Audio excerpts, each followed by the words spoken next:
of course, for my unique red skin and unparalleled skills as a general of the House of War, I, the Red Prince, was raised within the vast palaces of the fabled Forbidden City. I was destined to become the next emperor.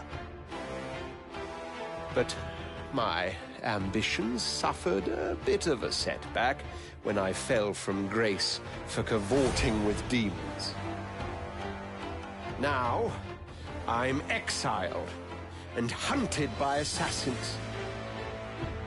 But I assure you, I remain undaunted and as determined as ever to claim my rightful throne.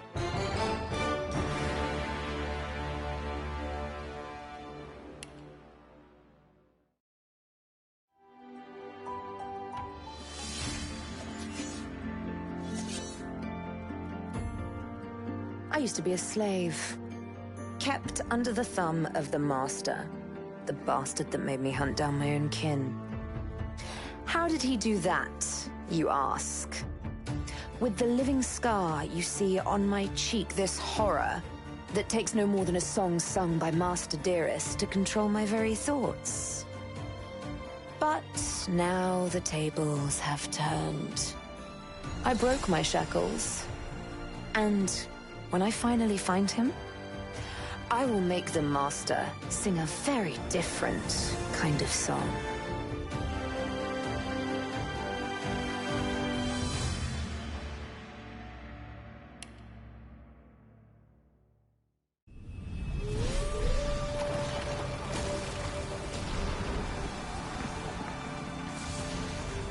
Once I was a crusader for the Divine Order. I pledged my life to Lucian the Divine. The war changed everything. He sent me to save the elves I grew up amongst. I arrived too late. Lucian ordered the use of death fog against the Black Ring, annihilating everyone I once knew in the process. Now I'm a mercenary killer, one of the infamous Lone Wolves. And my next target is none other than Lucian's own son.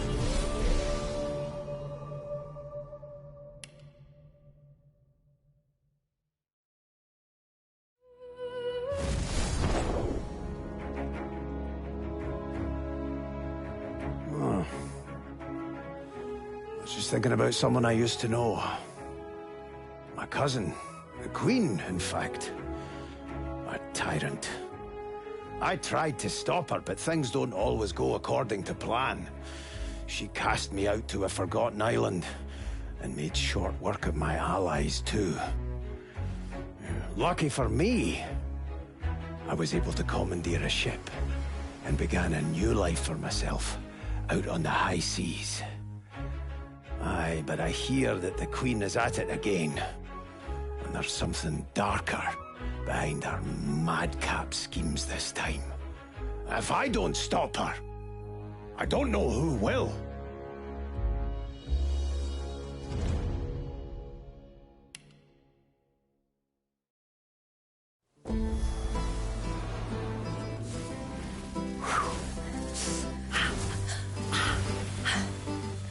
All my life I've been a performer, a musician, beloved and celebrated by all. But I have a secret. I'm also a playground for sprites and spirits and worse. The voice that rings inside me now is darker than any that came before.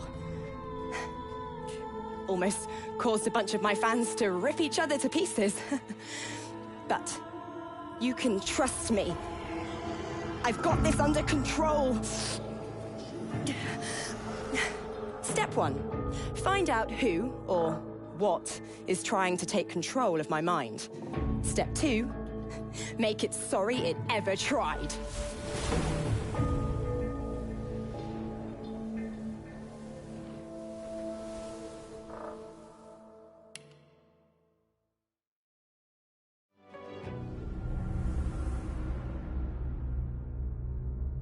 Oh, don't stare.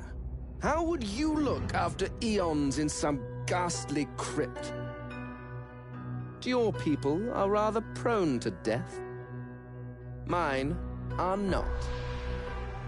Yet when I emerged from my completely unjustified imprisonment, I found them gone. Our culture forgotten. Any trace of the world I knew all but obliterated. I must even hide my true face beneath an ever-shifting mask for fear you savages will attack me. That is how I wander this strange world. Trying to uncover the truth about a history you primitive people never even knew existed.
It all happened like I knew it would. A single drop of source magic. And, like flies to honey, the monsters swarmed. The rebel panicked.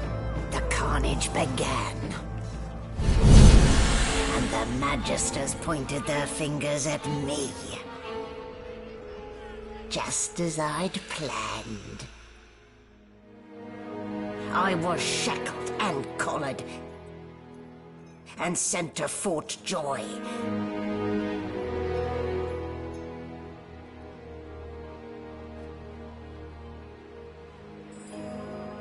I'd come here to kill Godwoken. But instead, I became part of their story.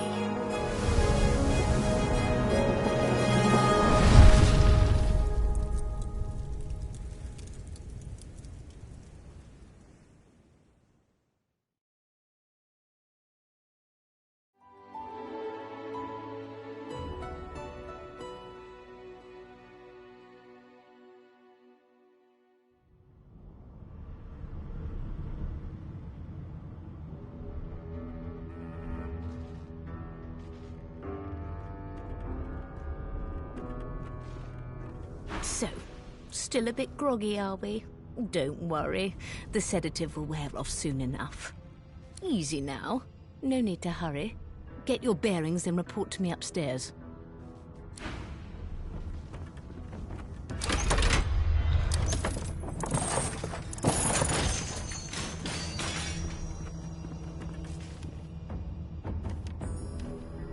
Damn.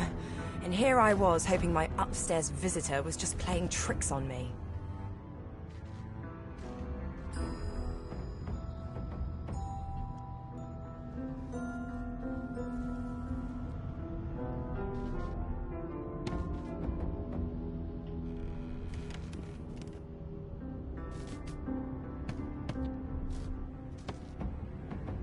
Who are you?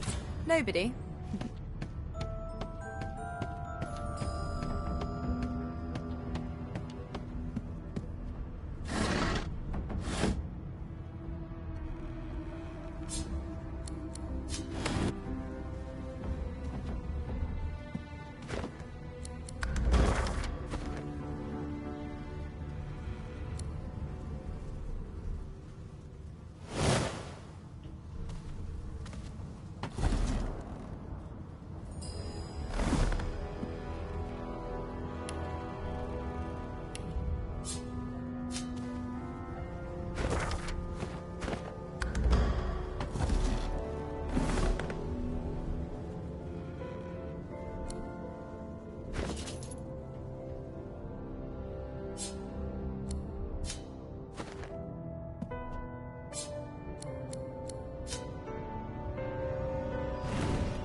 Hey, a sheep!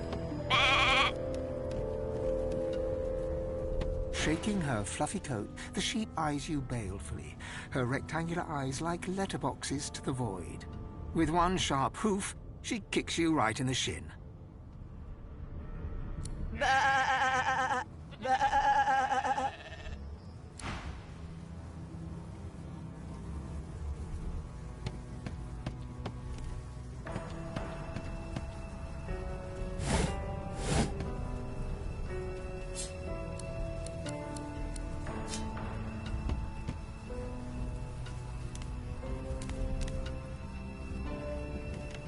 Did you expect a needle?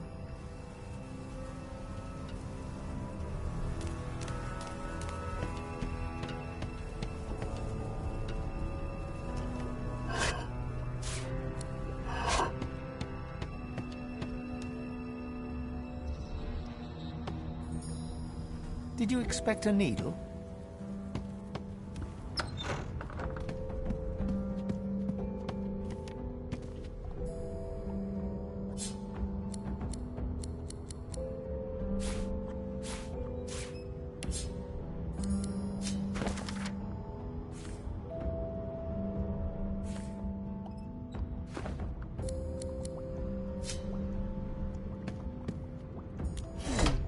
click.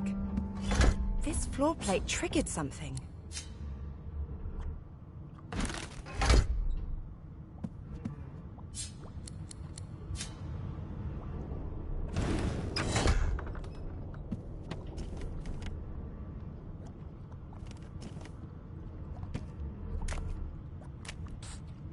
You there. Come here.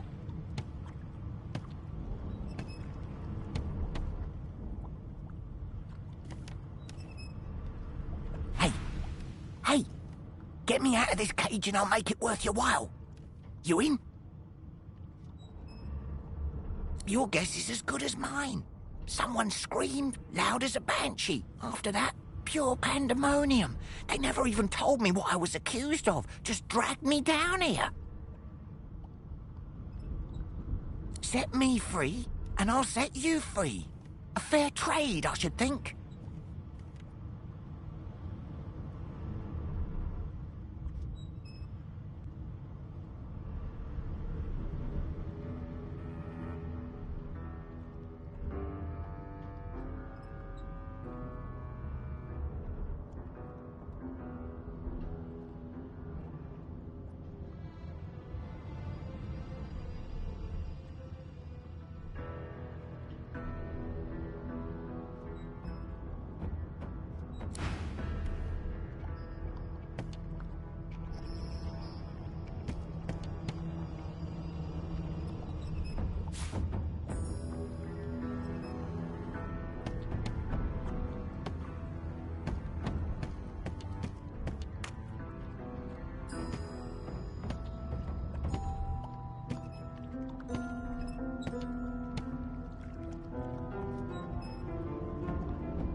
For me.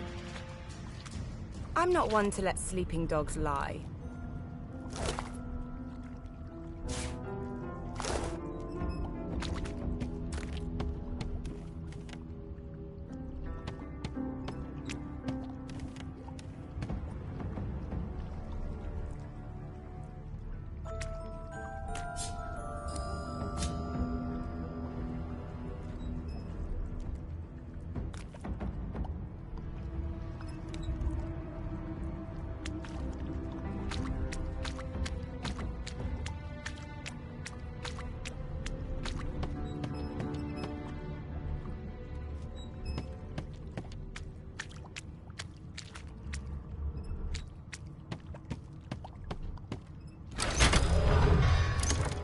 The prisoner's buoyant voice darkens as his eyes rest on yours.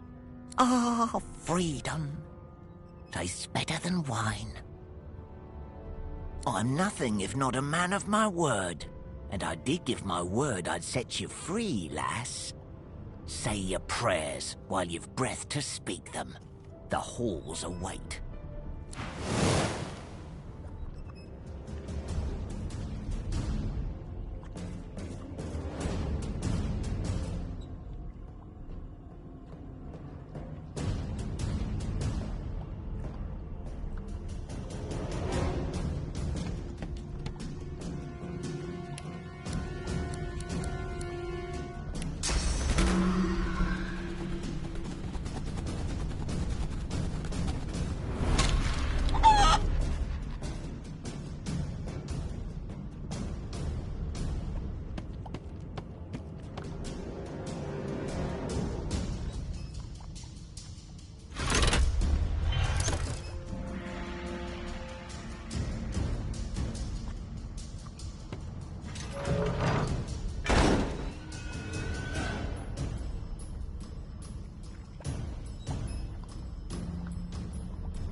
No key? No problem.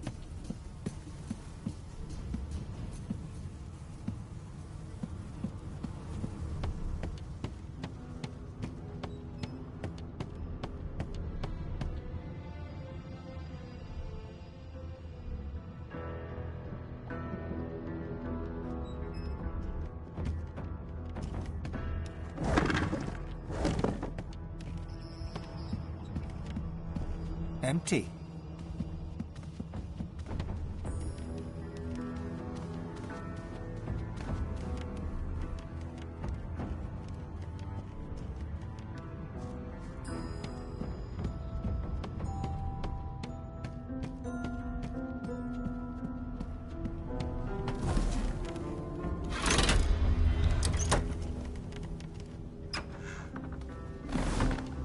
And I'm back where I started. Nowhere to go but up.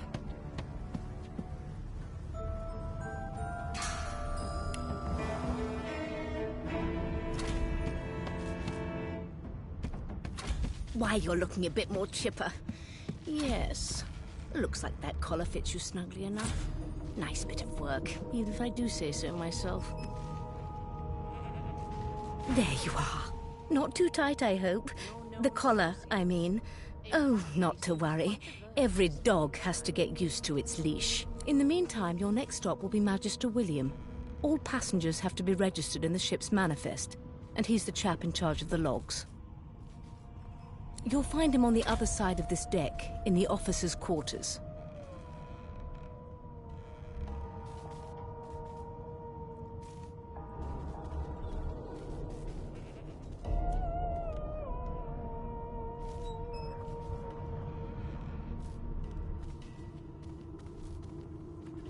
Don't you dare!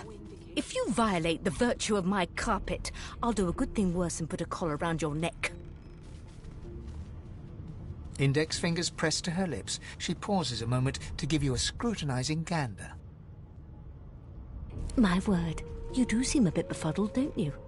Perhaps I was a bit too generous with that sedative. Oh, well, I'm sure you'll soon gather your wits. Most likely. Eventually. In the meantime, all you need to know is that we're en route to Fort Joy. A new life awaits, and if you're a particularly good girl, perhaps a cure as well. An end to Source, for good.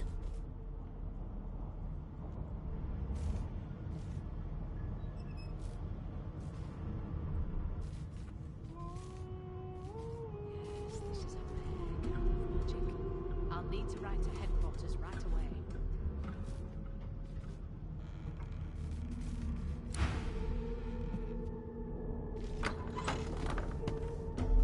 Good gods! There's been a murder here. A young Magister stands pale and silent. Her knuckles whiten around her weapon as you pass. Behind the Magister, a bloodied mass lies in a heap. Gore and limbs lie at odd angles. You can't make out a face amid the mess. There's been a murder. A sorcerer was killed by one of your own. Lucky you were busy getting your collar fitted at the time, or you'd be a suspect like the rest of them. Waters is investigating. She'll figure out who did it. Always does. Hands to yourself, bloody sorcerer.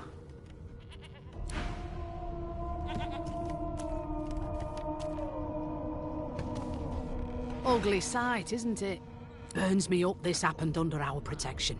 We're extremely lucky no Voidwalker followed the source that did this. She looks up at you with a mirthless smile. I was on duty in your room when the murder happened. You were asleep the whole time. Didn't even stir. You're one of the only indisputably innocent people on the ship. Unless you can commit murder in your sleep, of course. I thought as much. Listen, I could use someone to keep their ears open among the passengers. Sometimes they clam up in front of a uniform. Bring me a good lead, and I'll throw in a shiny gold coin for you. How about that? Not in here, it isn't. You let me know if you hear anything. Whoever did this is dangerous.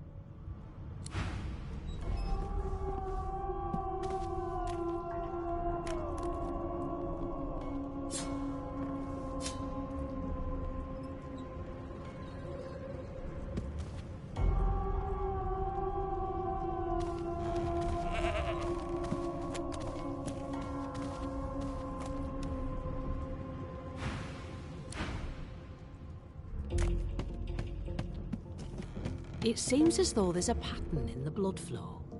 That can't be natural.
Got this wolf on a leash. A broad dwarf sits totally upright on the bench, eyes closed, palms face up on his knees. His beard is a cascade of meticulous plaits, each one braided through with golden medallions. He raises an eyebrow as you approach, but doesn't open his eyes. Listen up, Ghetto. You hear that? There's nothing else. The ship, of course. A wave of sound washes over you. The unintelligible chatter of your shipmates, the groaning of wood from floor to ceiling, the boom, crash and crackle of waves around you, complaints from the sea itself. And? Sick as a leper's cat. From the state of it, I'd say she's being cared for by a bunch of beardless babes who never loved anyone but their own mums. But there's more. Listen close. There now, just like that. Squeak! Aha! His eyes snap open as his countenance breaks into an expression of joy. One great paw claps you on the back. The other catches you before you lose your footing. There, you heard it, didn't you? I knew it. I knew it. Aye, this is good news, Ghetto. Good news. It's the wheel, don't you see, you beautiful idiot? Squeaks whenever the helmsman jerks it clockwise, which means we're heading east. Burn my beard. That means if we'd been travelling for, yes, only 10.34 nautical miles to Fort Joy. There has been a murder, Your Majesty. Maybe that has the Magister's more concern than your appetite. Don't you get saucy with me when you clearly don't know the first thing about sauce. Ah, so you've eyes as well as ears, eh? You'll go far, mate, even here. Never thought you'd end up a prison convict. Captain, actually. And that figure tells me we're getting close to the Joy. Close to what lies beyond it, too. The dwarf leans back from the table and strokes his beard, gold medallions jingling merrily. His eyes roll over to you. That'll be all, thank ye kindly, Ghetto.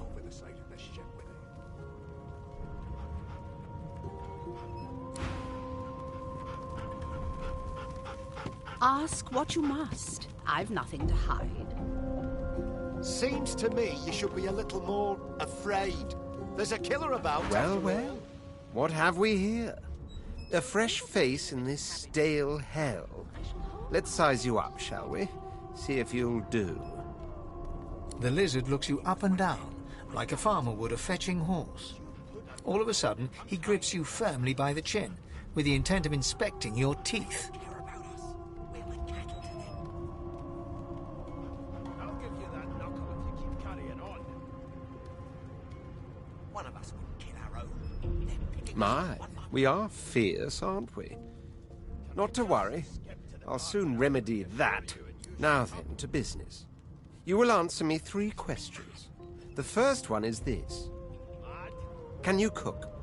Insufferable, surely. What do you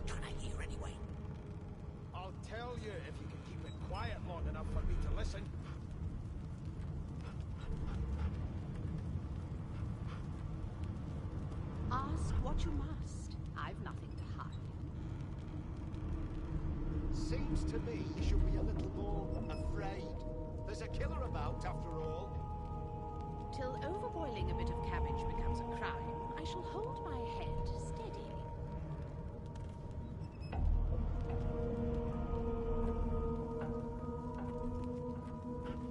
It was one of them. I know it.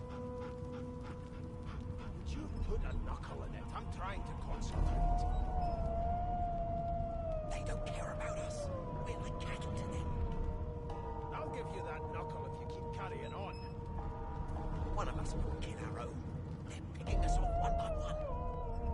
Can we just skip to the part where I reassure you and you shut up? You think me mad? Mad?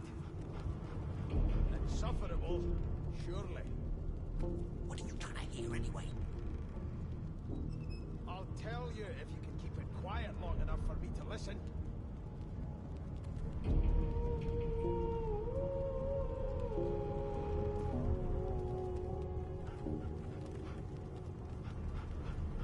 Never thought you'd end up a prison guard, Vic. That's right. I always knew you'd turn out rotten, Ben Nest. Ah, music to my beleaguered stomach. On to the second question. Can you knit, weave? In short, tailor? On a leash now. As soon as the Inquisitor gets here, we'll hand you right over the side of this ship with him.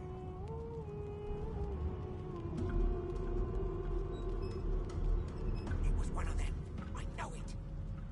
Would you put a knuckle in it? I'm trying to concentrate. They don't care about us. We're like cattle to them. I'll give you that knuckle if you keep carrying on. One of us will kill our own. They're picking us off one by one. Can we just skip to the part where I reassure you and you shut up? You think me mad?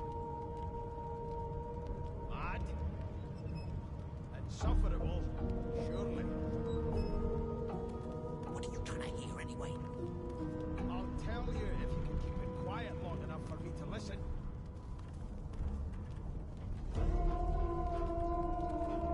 Oh, but to feel the caress of satin on my scarlet skin once more. A most satisfactory answer indeed. On then to my final query. Have you the ability to administer the upkeep of one's personal appearance? The delicate art of cosmetics is what I'm after. Well, we've got this wolf on a leash now. As soon as the Inquisitor gets here, we'll hand you right over the side of this ship with him.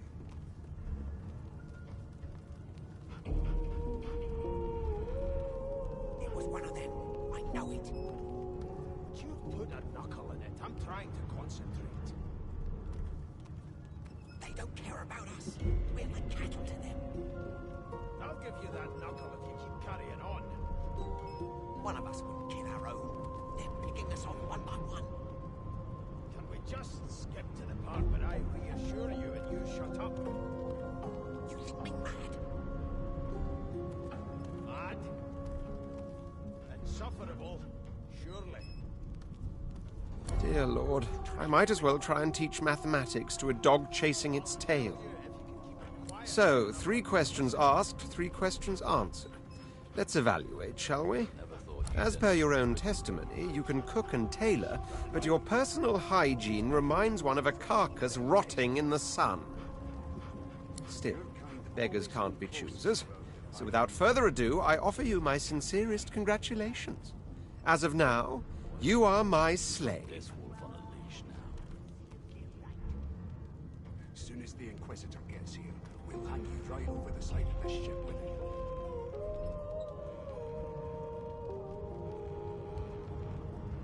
It was one of them. I know it. Would you put a knuckle in it? I'm trying to concentrate. You should probably come to terms with the fact that you've half a mind, full stop. Rein in your impertinence, will you? I'm a fair man, but I won't spare the rod. One of us will kill our own. They're picking us off one by one. Can we just skip to the part where I reassure you and you shut up? You think me mad? Anyway, you may leave me for a moment. We'll go over your duties once we reach Fort Joy. Now shoo! Keep it quiet long enough for me to listen.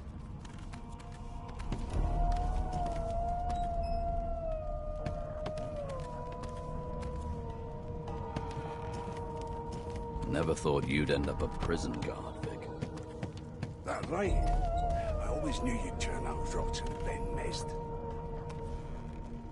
Your kind always hung closest to our divine, like wolves around a camp. The elf is reading a volume of Cranley Hubert's famous encyclopedia. He looks up, his big round eyes scanning your body, absorbing every detail. He reaches out and takes your hand, turning it this way and that, examining it from every angle. Finally, he pinches your skin, gently tugging at it. Fascinating. He sits back and returns to his book, flicking quickly from page to page, completely oblivious to your presence. I'll give you that knuckle if you keep carrying on.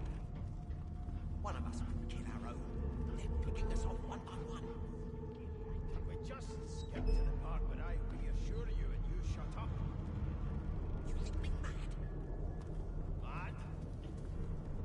Insufferable, surely. What are you trying to hear anyway? I have already examined it and found it quite ordinary. What more could I possibly... Oh dear. I seem to have crossed some cultural taboo. How difficult. You have my apologies, human. Perhaps I should demand the same from those red-cloaked humans. They laid their hands on me more than once. Turnips and water are all I was given. Unacceptable. I've never dined on anything less than... I do not believe I've been drawn anywhere. It is a quaint little read, but it has its faults. It is simultaneously too detailed and insufficient. I know the beginning of this tale and the end, but I am rather missing the middle. Tell me, what do you know of our world's history?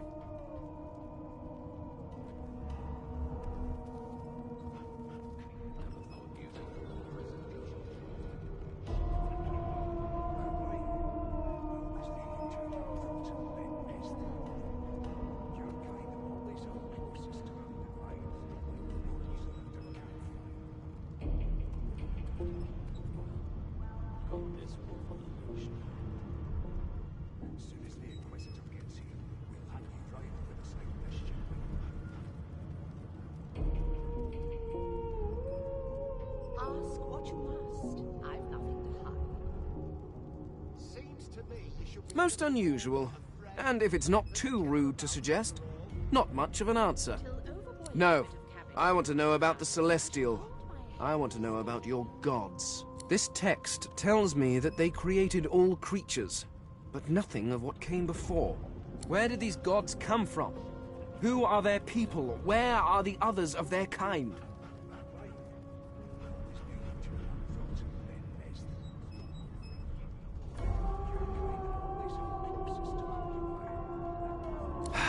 Of course you don't have any useful information. Why did I expect anything else? Now please, run along. I have a world to decipher.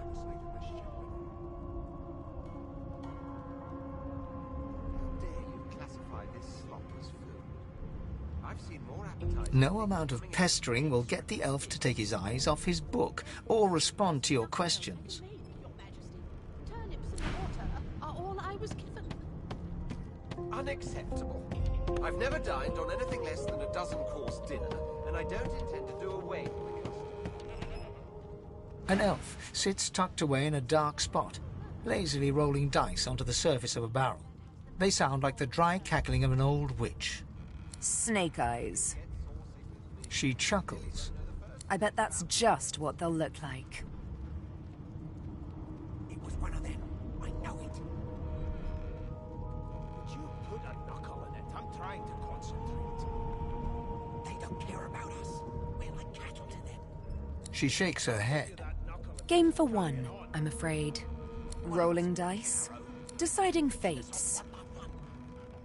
Can we just skip to the part where I reassure you and you shut up? You think me mad? Mad? Insufferable, surely. What are you trying to hear anyway? I'll tell you if you can keep it quiet long enough for me. She eyes you quite seriously. Not the future, no, but I can read the past in flesh. One of the perks of being an elf, you see. I'm quite good at it, too. I could lick your arm and tell you how you spent the night before last. Shall I?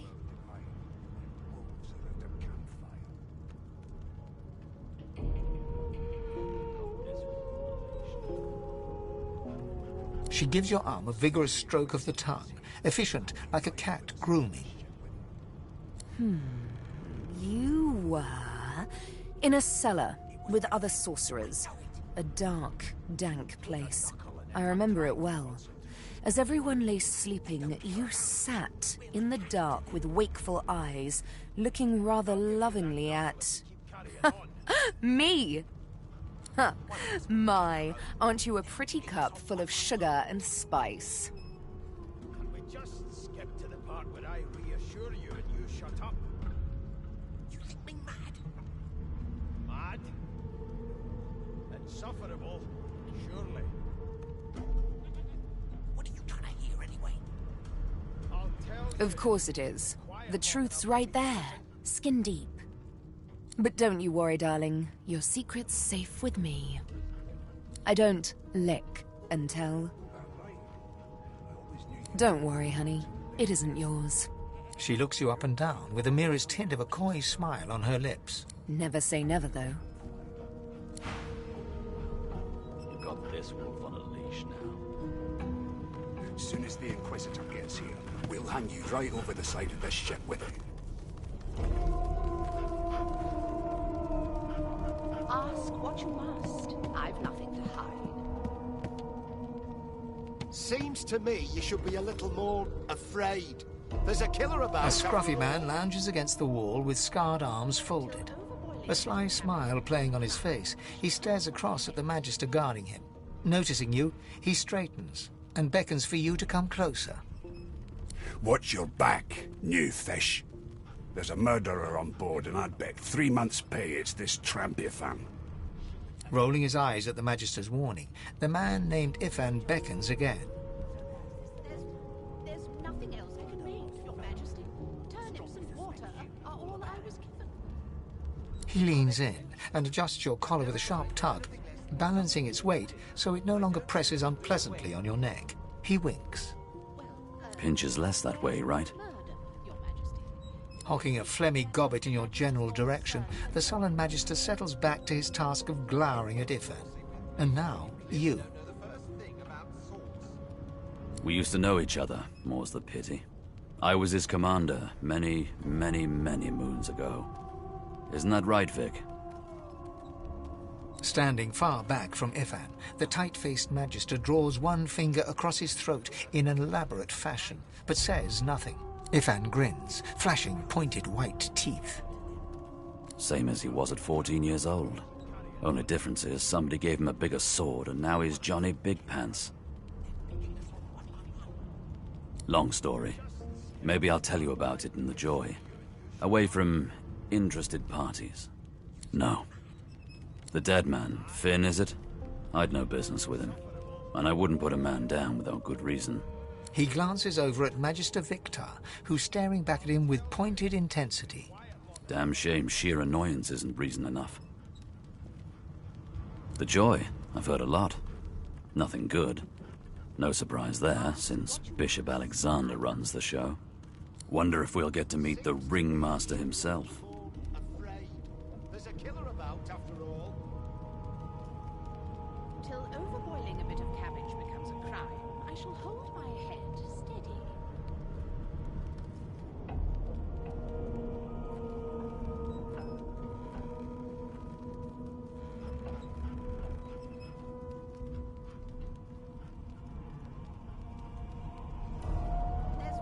There's nothing else I can make, Your Majesty. Not eager to bow before the great Bishop Alexander, son of the Divine himself.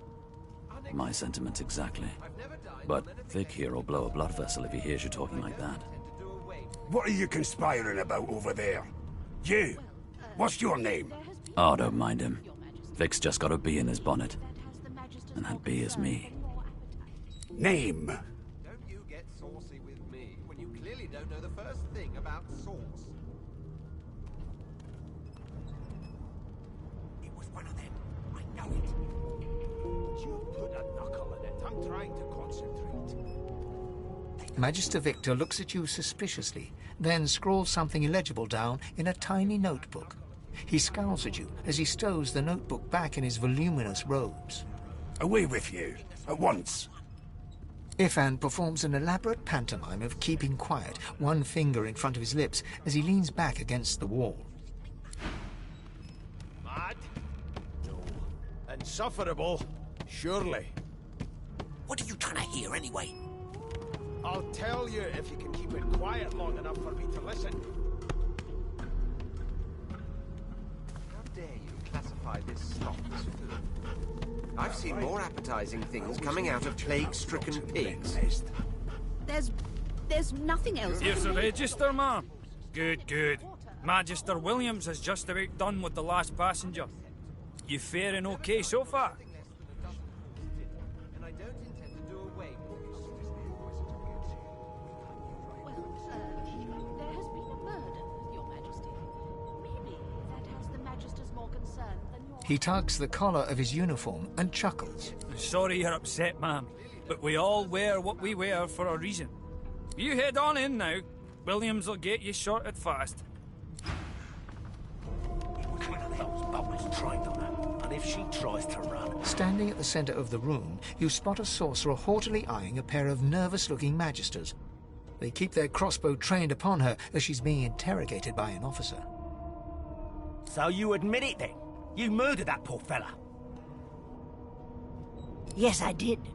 But of course, that was only the beginning. She turns her head and looks you straight in the eye. There are others whose lives must end. Good God, the woman's mad. You there, sorcerer, go and fetch Magister Siwan. We need to do more than collar this maniac. We need to shackle her, hands and feet.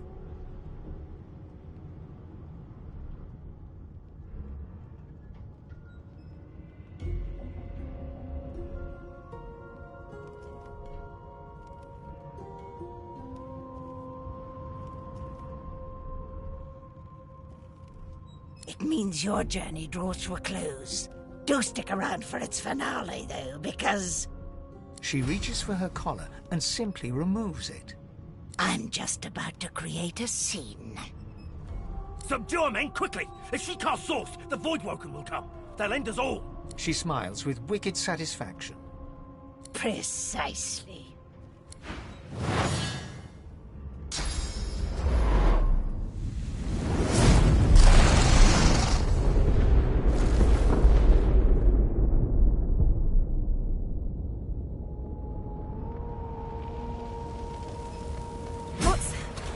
What's happened?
What happened? Must have been the turnips.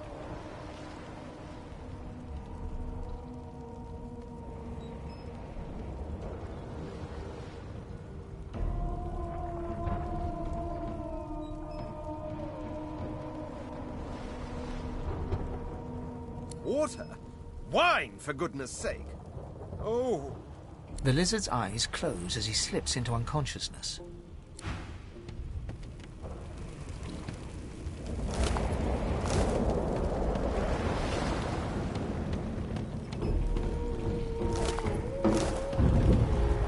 Ifan lies motionless, curled on the ground like an animal. Under his shaggy hair, you can see green eyes fluttering as if in a nightmare. A low whine escapes his lips. His eyes flicker open, but he doesn't register your presence at all. Lucien. Lucien. Ifan cries out, then his eyes fall closed again. No matter how much you shake him now, he cannot be roused.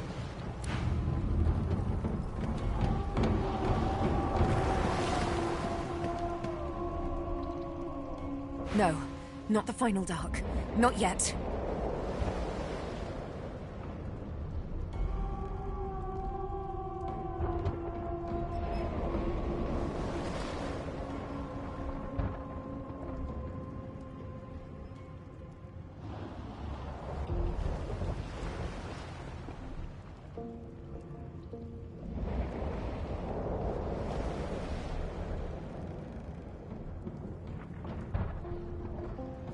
It's no use.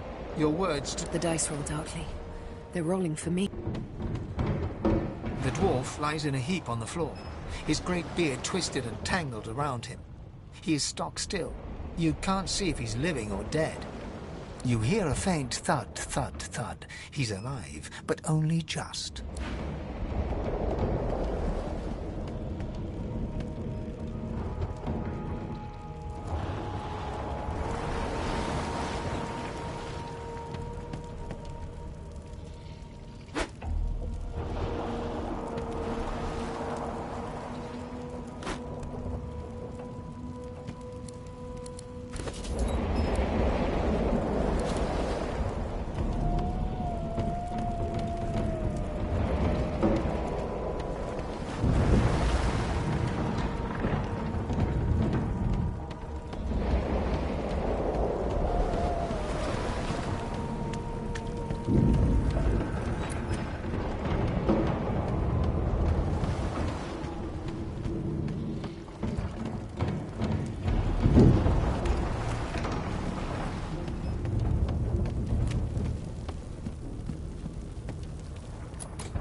Not long before this thing snaps into splinters.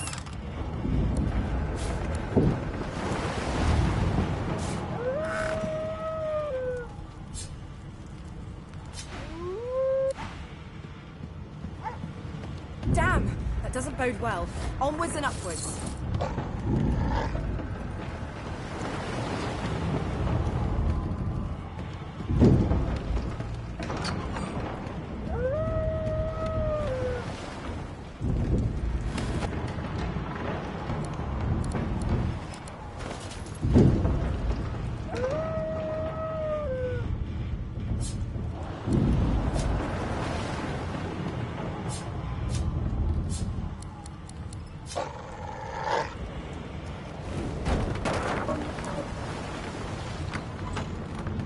gods damn it!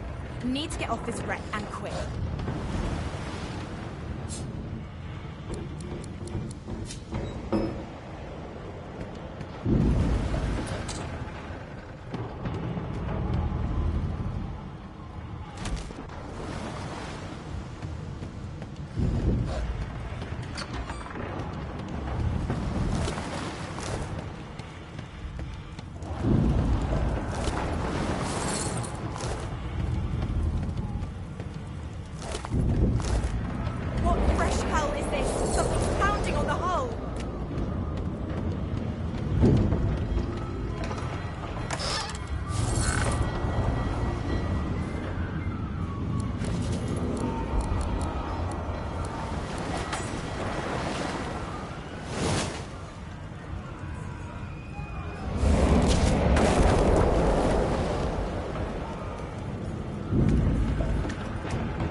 Was painted recently, judging from its pungent scent.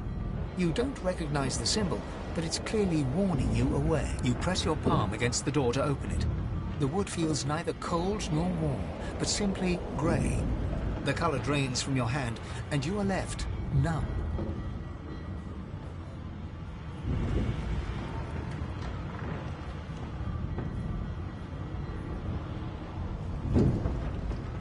It doesn't budge.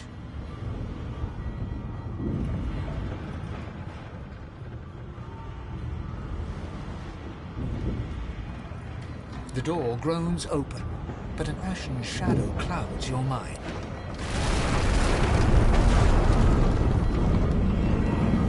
Deathfog! I need to get out of here, now!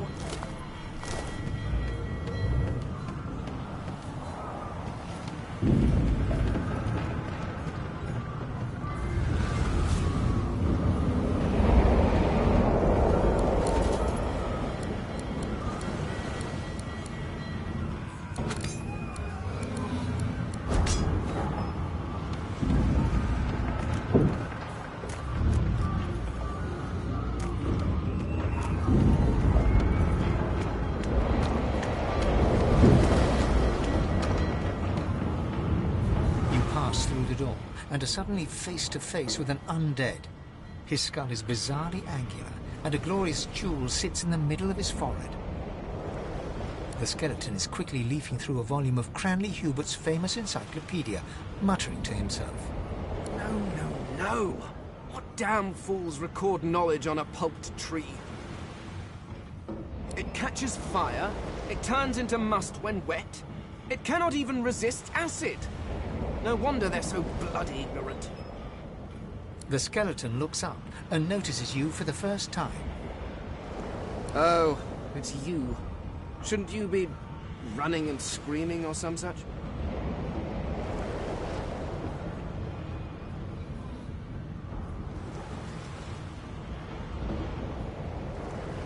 The skeleton groans and looks back to his book, frantically flipping from page to... Yes, indeed.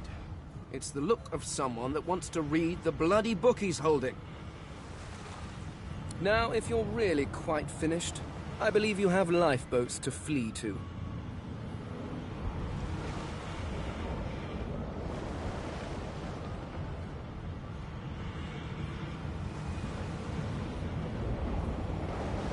Please, I was no more an elf than you are those rags you're wearing. I had a mask, rather ingeniously designed, which allowed me to take that primitive form. A mask that was stolen by that damned witch after her little scene. Still, she'll drown with the rest of these fools, and I will simply pluck my mask from her cold, dead hands.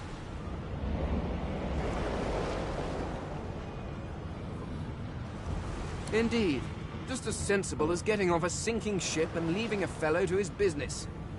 I would say good day, but it seems quite likely that you're about to die a rather terrible death, so... The skeleton shrugs casually and returns to his book.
chance.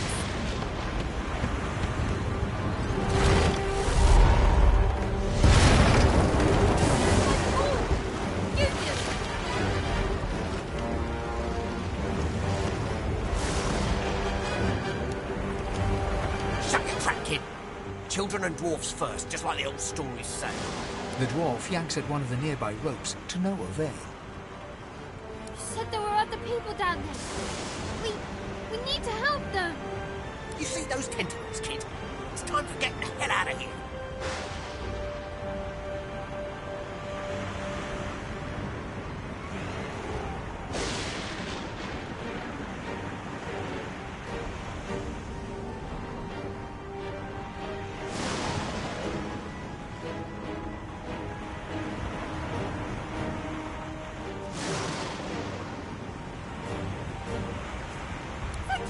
Thank you! There's a ladder right over there. You can go straight down. You're gonna be the death of us, you hear? Had to open your big mouth, didn't you? No.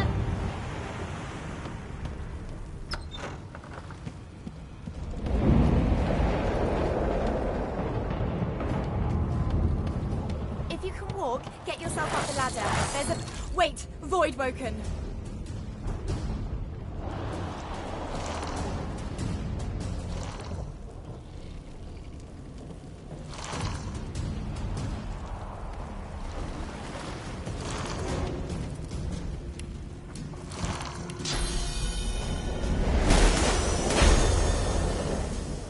Beardless bugs won't sink the ship on my watch.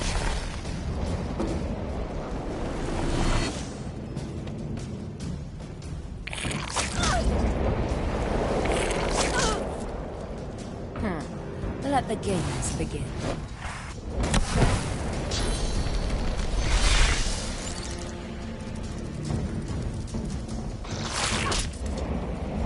They who are about to triumph salute.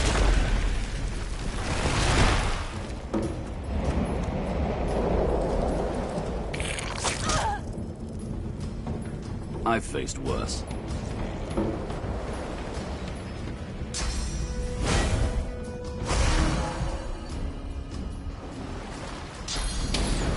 Glory is mine!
Telling where there might be more. We need to move. They smell even worse dead than alive. Let's not tarry. This old tub is about to burst.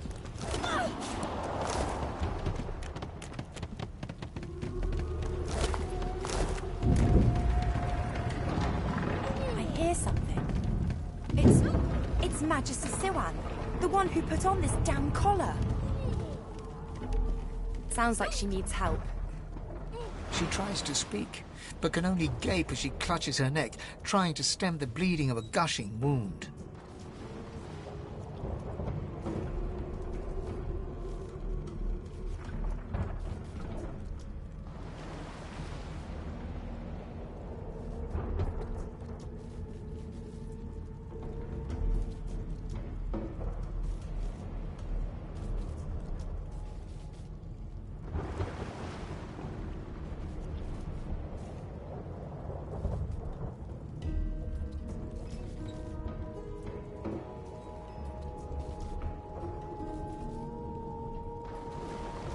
With jagged movements, she raises her clenched fist and holds out a length of cloth soaked with some kind of strong-smelling tincture.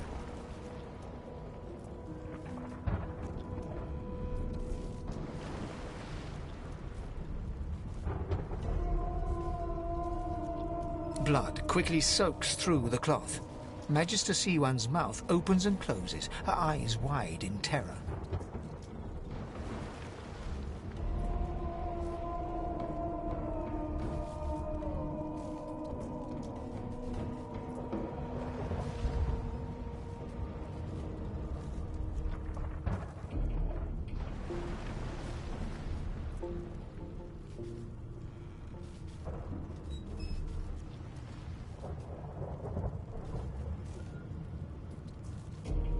It's working. The pressure is stemming the flow of blood. Siwan clutches your arm, her eyes locked with yours. Something within the ship snaps. The floorboards shudder.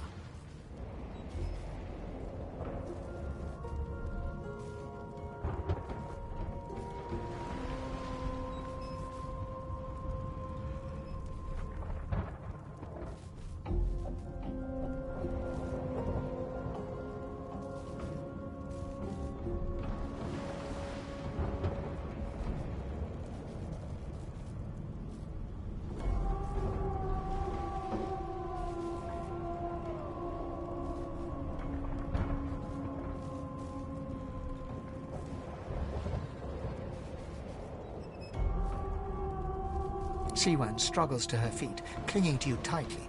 The ship lets out a deep groan, then cracks.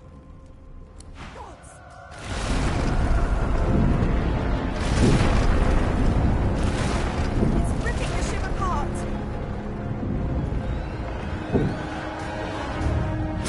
This is it.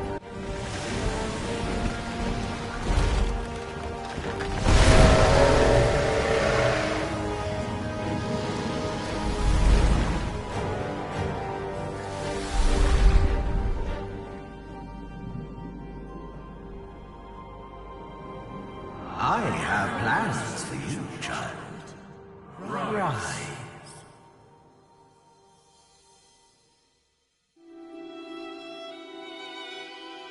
Honorable Dallas, we lost a ship sailing sorcerer prisoners to Fort Joy. We assume some escaped and broke their collars. Their vile magic lured the Voidwoken. All who were aboard are presumed dead. Yours faithfully into eternity, High Judge Oriven.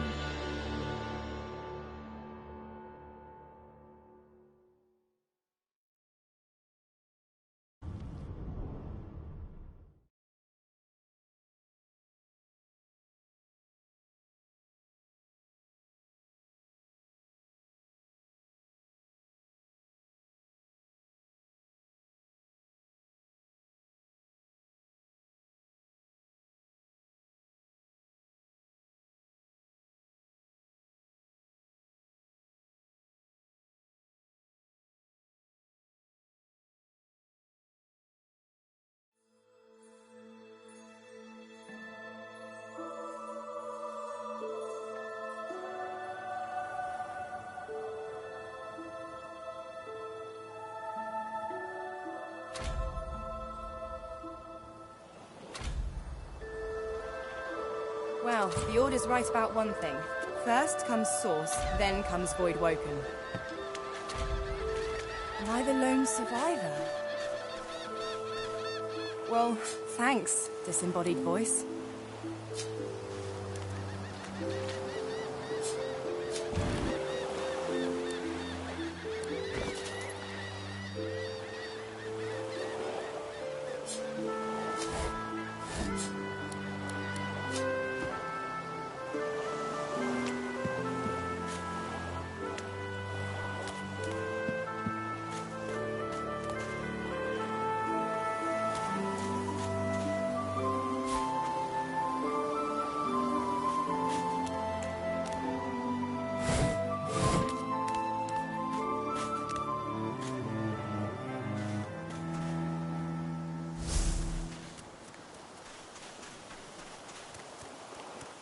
Voidwoken? Those are the same beasts that sank our ship. Damn, they made it to shore.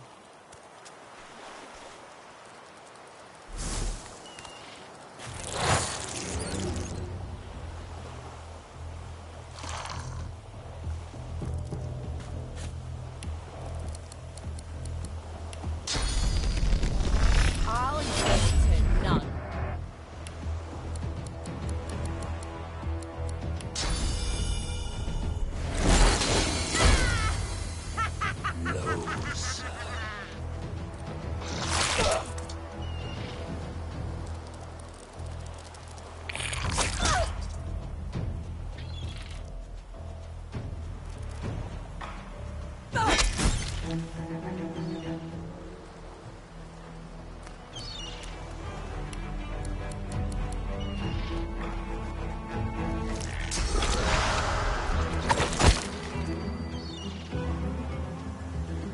No, sir. Hurts, doesn't it?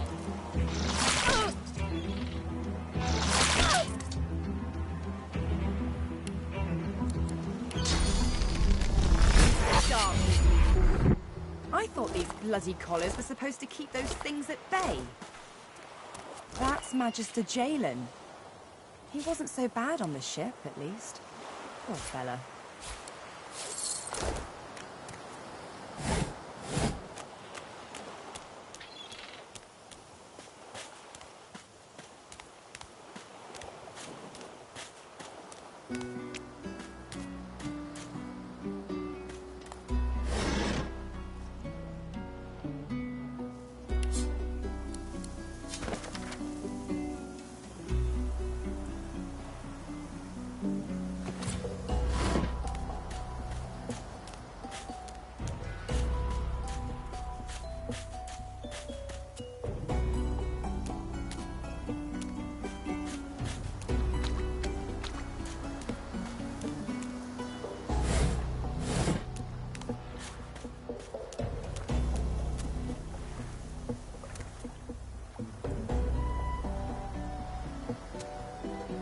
You spot a strange lizard gazing over the water with a steady, malcontent stare.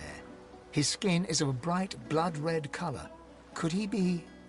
Yes, you recognize him from the ship. It would seem you're not the only one who survived the tentacles of the deep.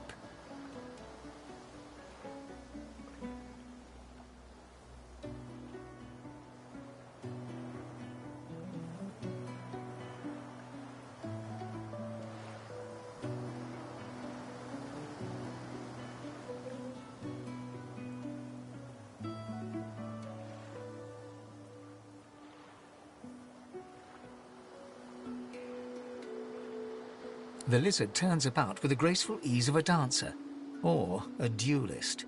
You lock eyes with his, two smouldering embers that sizzle your very soul. Yes, I imagine you do. You're made of sterner stuff than I first gave you credit for.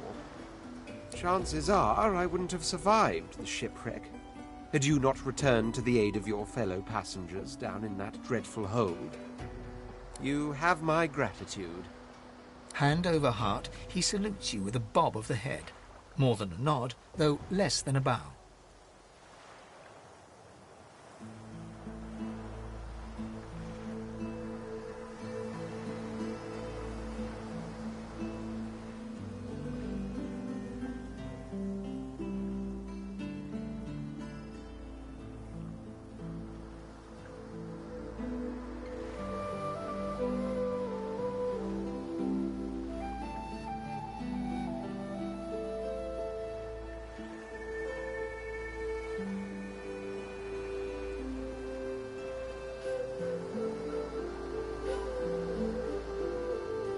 My gratitude is worth a great deal, if only you'd realize it.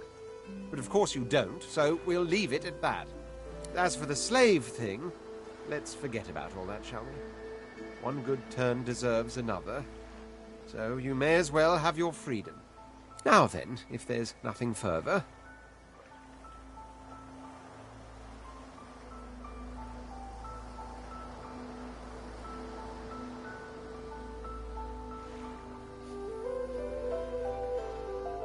He watches you depart without a word, then turns back to face the sea.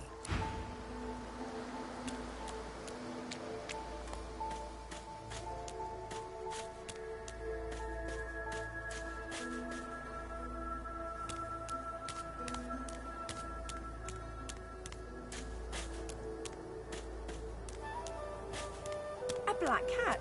Here, kitty. Here, kitty, kitty. The cat's eyes are clouded and grey, but it stares at you with acute intensity. Its eyes clear, and it shakes its head, confused. The cat's eyes are clouded and grey. It appears confused.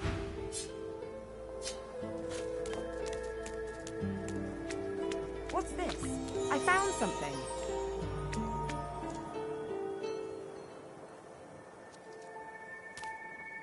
I don't have the right tool for digging.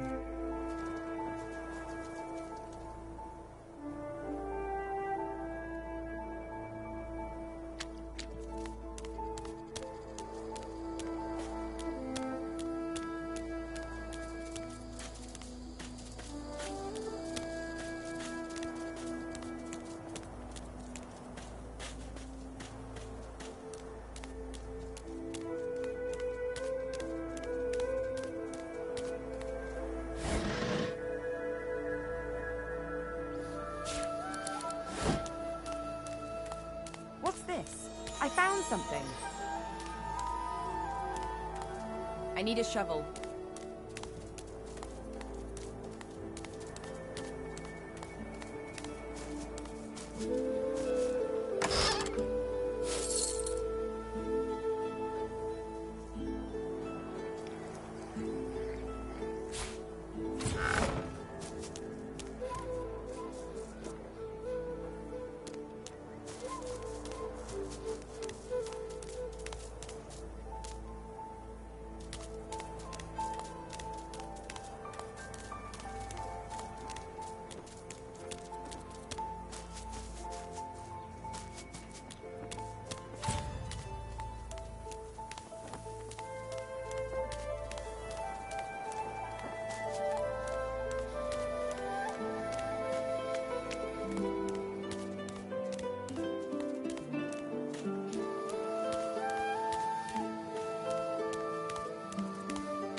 Rackus Rex.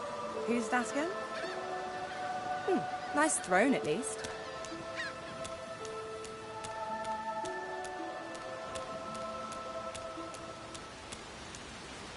The child has a small mirror in his hands.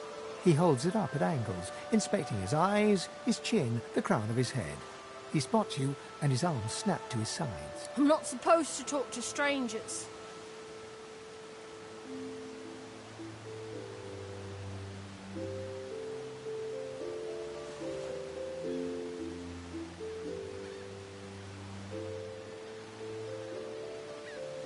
Hello, sir. I'm Tam. Are you a sorcerer too?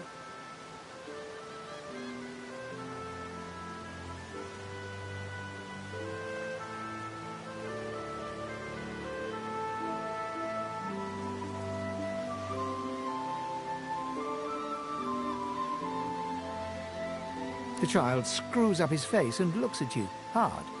He holds up his little mirror and peers into it, inspecting your reflection. His eyes go wide. The mirror falls and shatters on the rocks below. I have to go. The boy begins to cry. Leave me alone. Leave me alone. Leave me alone.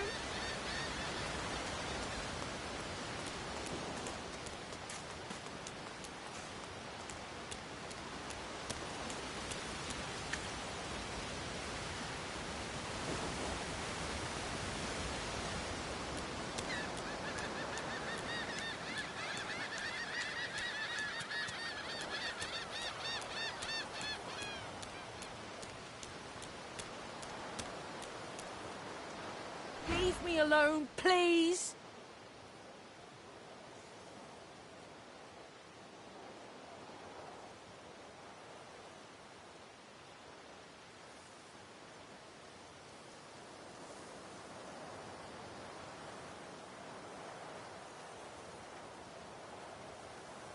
Stop it! You're not a person! You're just wearing a person! Don't hurt me, please!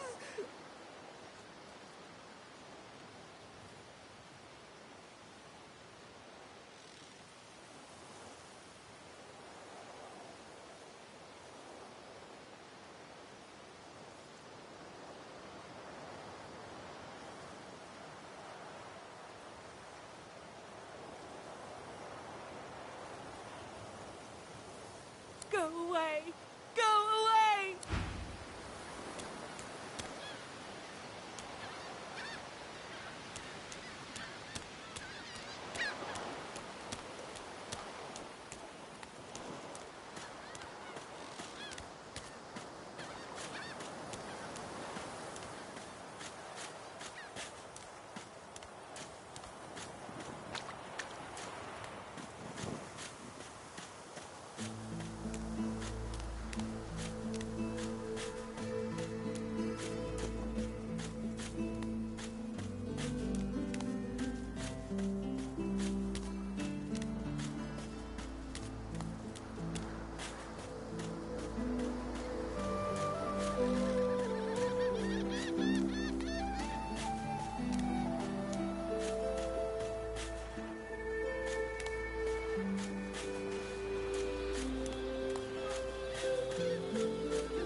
Stay back, sorcerer, and stay silent.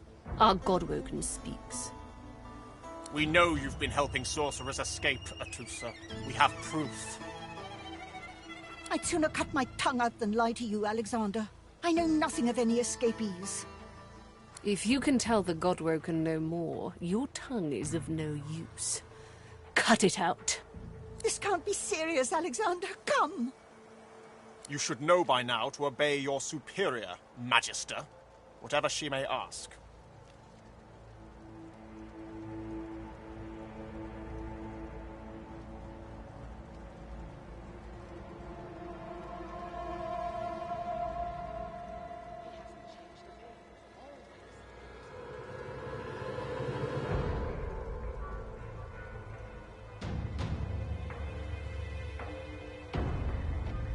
Atusa pinches the tip of her tongue with 2 fingers and brings her dagger to its root.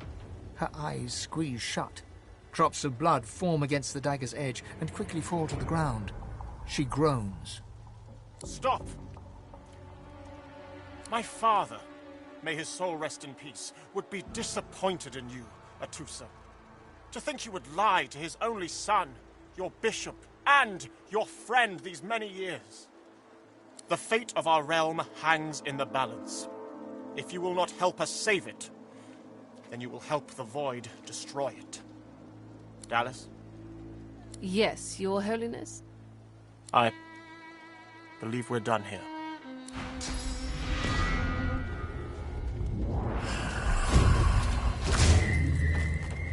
What a waste.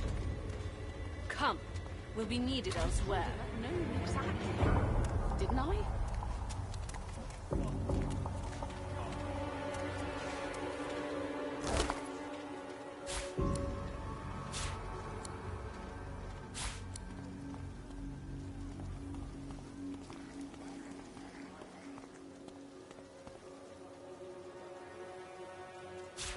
Come on, old man. I can't wait all day.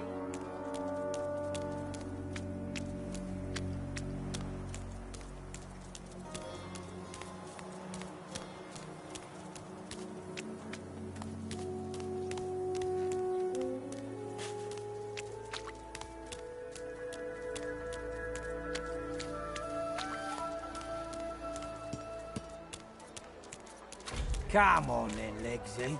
Pay up. I find any bread, I want no trouble. This is not your business, Long Pig. Don't let this moss muncher talk to you like that. Especially a cheapskate. like this un. Griff already knows she don't like to pay her fair share. An intense-looking man steps between the thug and the elf and rolls up his sleeves, revealing well-muscled and heavily scarred arms. You recognize him.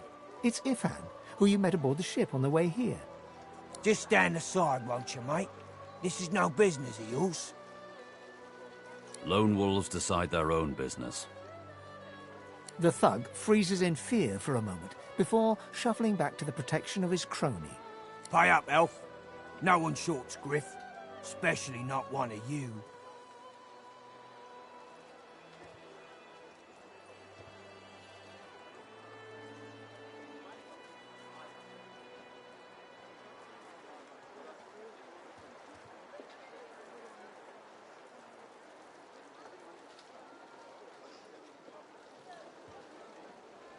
Burrow looks you both up and down, sizing up your combined threat. Ah, get out of here. The both of you. You ain't worth the sweat of my brow. The elf smiles and bows to you in thanks. Follow me, before more of them trouble us. There is a safe place.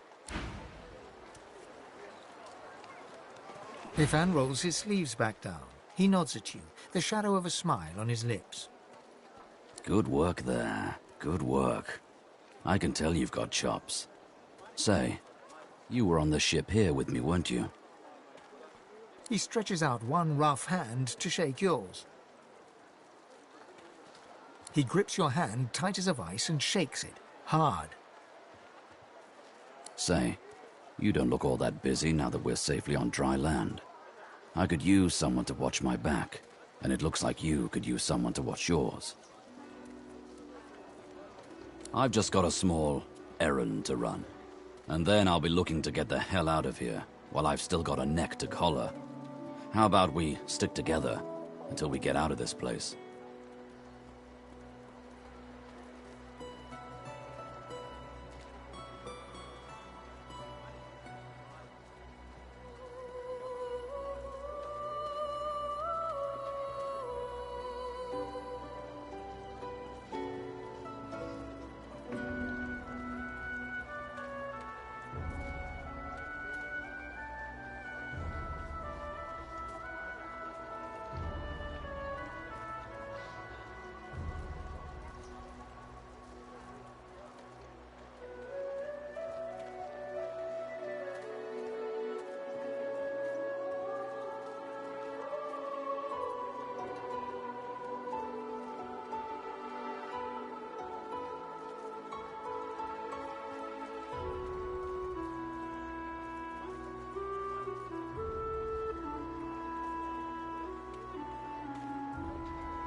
He shrugs, looking off to the sun. Mercenaries.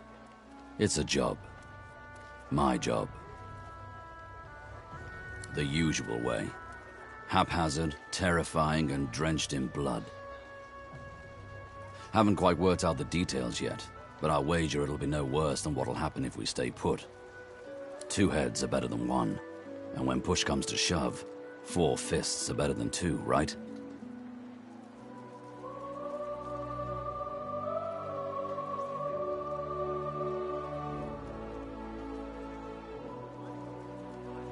He grins, sharp teeth glittering in the midday sun. So, before we hit the road, it's best if we decide battle strategies up front. Should keep more of our blood in.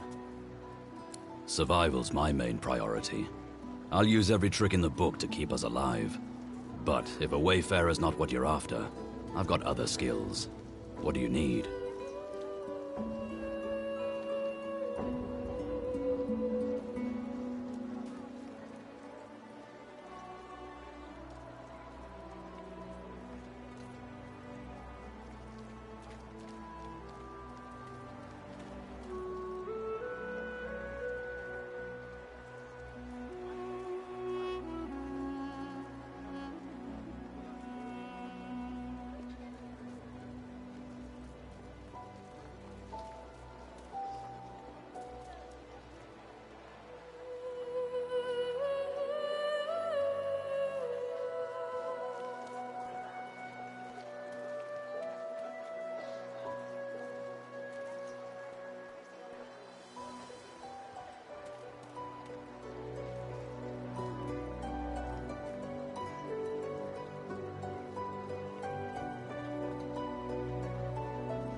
Can do.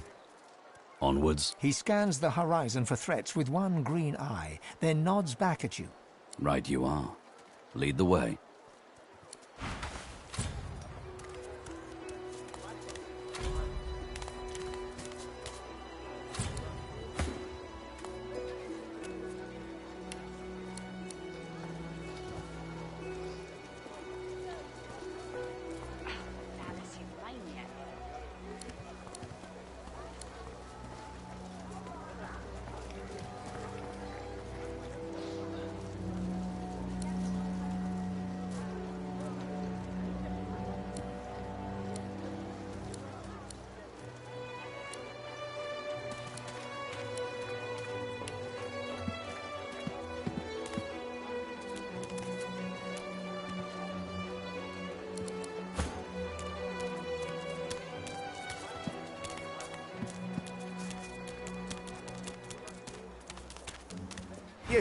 You there. You've just arrived, isn't that right? Are you quite alone?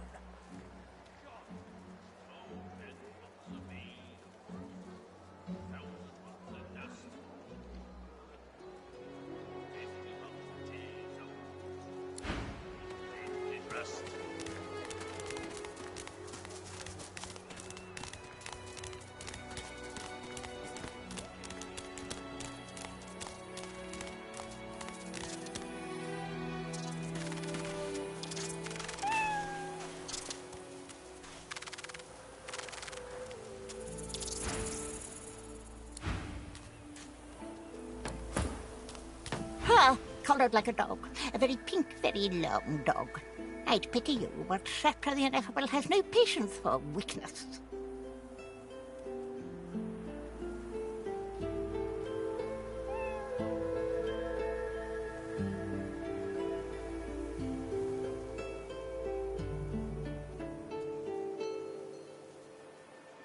Insult? You should be honoured that I would even talk to you. I am the most powerful sorcerer to have ever scuttled upon this shore.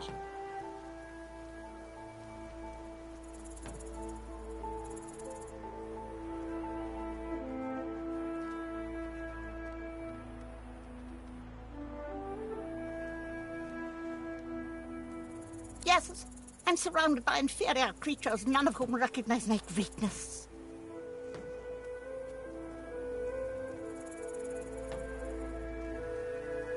But of course, they'll happily dump your maggot-ridden corpse into the sea when they're through with you.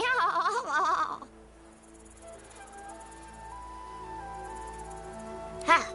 Of course, precious. But which is worse, the cure or the disease? Sorcerers dance while magisters pull the strings. Fools all! Their tomfoolery won't save them from the destruction the void shall wreak upon them. This power is my birthright, same as yours, but one of us has grown to astounding heights and the other has sunk into depths too humiliating to describe. Pity.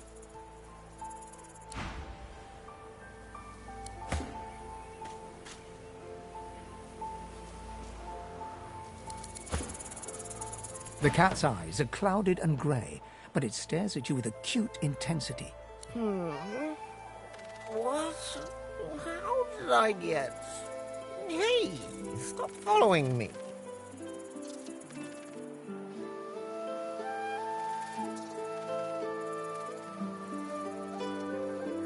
Me? I know who I am. Well, at least I think I do. Sometimes it feels like... No, I know who I am. Who are you?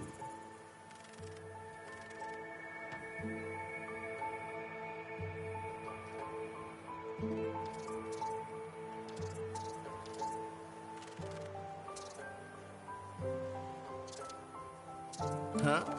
Yes, survival.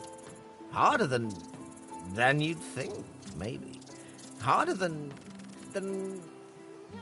The cat shakes its head, as if trying to wake up from a deep sleep.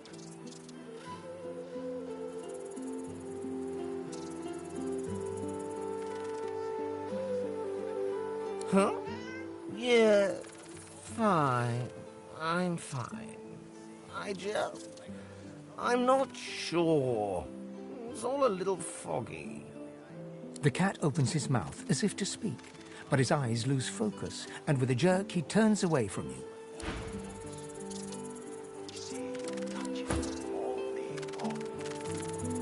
Comes it out all dilly-eyed. Come on, you stubborn hunk of garbage. The dwarf's fingers clamp around a splintered chunk of wood nailed to the skeleton of an old ship. His whole body strains with the effort of wrenching the plank free, to no avail. Ah! Eh? Oh, that. Won't be my first or last roll on a lost boat. Reckon I might have had a harder time of it without your help, though. Bravery on the high seas is rewarded tenfold in the hall, you know. Now, if you'll excuse me, I've got business to attend to. The dwarf spits into each of his calloused palms and rubs them together, before placing them both back on the plank and pulling.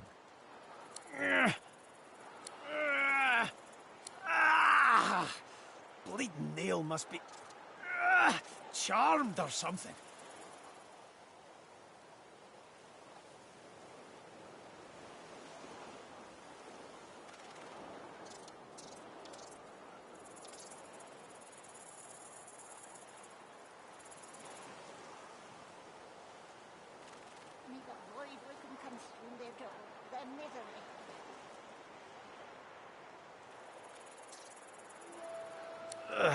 Go on then, give it a go. You grab the plank and pull. The rusted nail pops loose, and the plank promptly crumbles to pieces in your hand. Oh, look at that. Nice of you to finish the job after I loosened her up. He winks and flips a gold coin toward you. It makes a long, high arc, glinting in the sun, and lands squarely in your hand. For your trouble.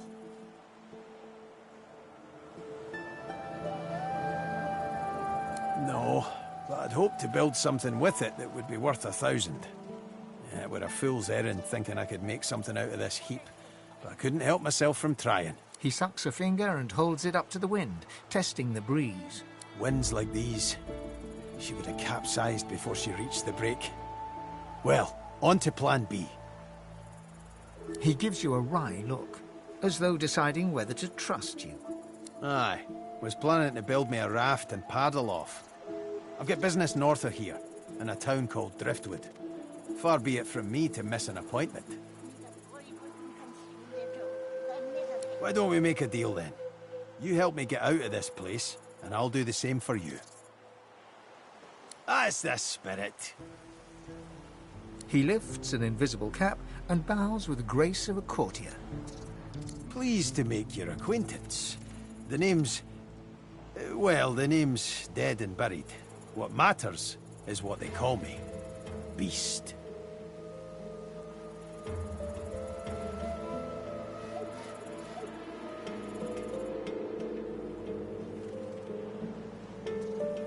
May have been cast out, but you can bet your last heel of breed she wishes she hadn't have. I've taken my revenge 1,000-fold on that tyrant's fleet.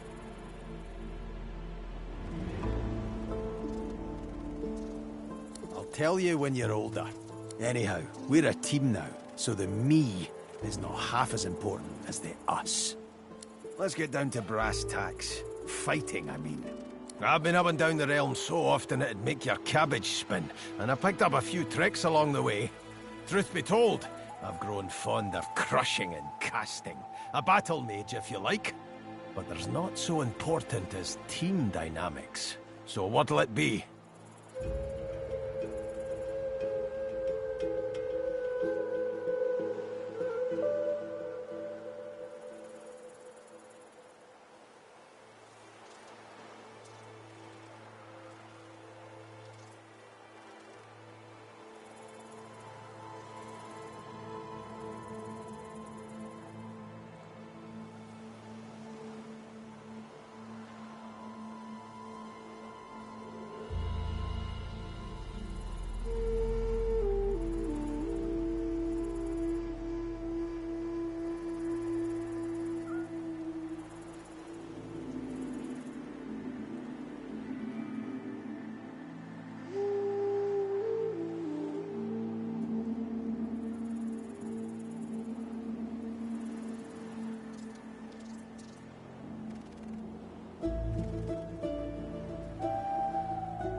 I've more muscle in an inch than most have got in a mile.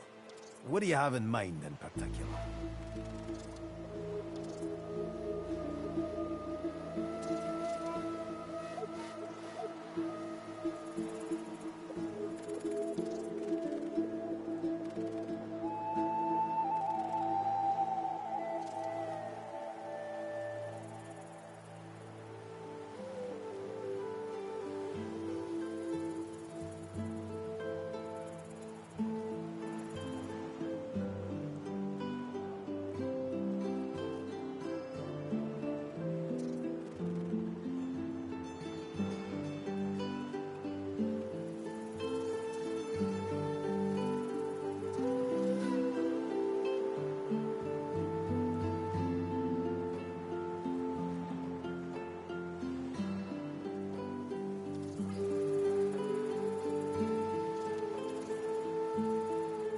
Then it's settled.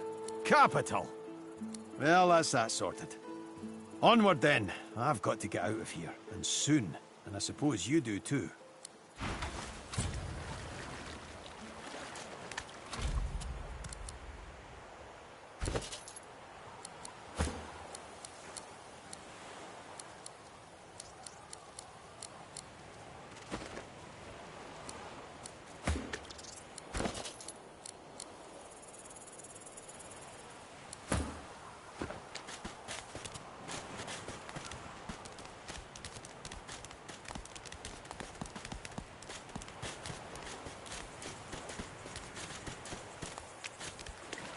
Here you are. I wonder what keeps you. Tell me your tale.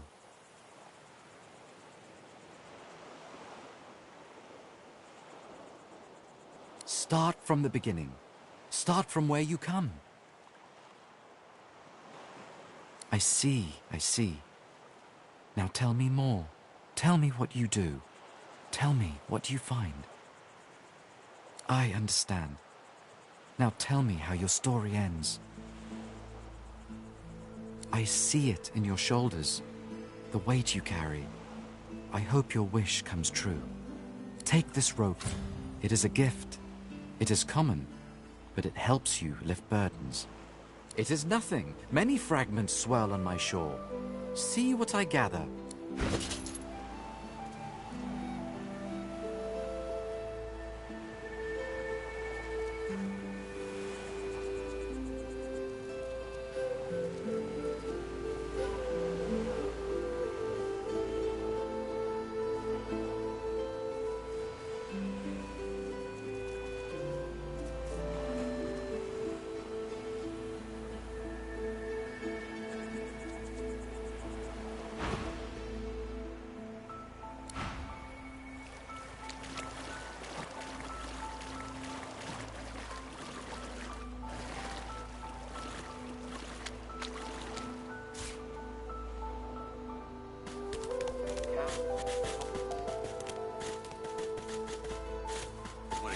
One more chance to shut that ugly mouth of yours.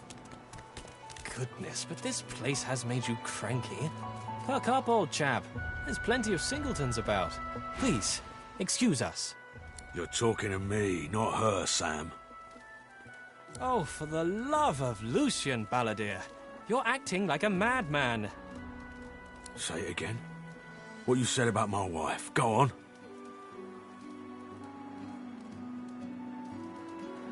Go on, Sam. Well, it's the truth, and you know it. She's better off. So what if it was messy? I'd rather puke myself to death 1,000 times than let the Reds get to me. If she were my wife, I'd be happy for her. A flat smile twitches across Balladeer's lips. She never did like you.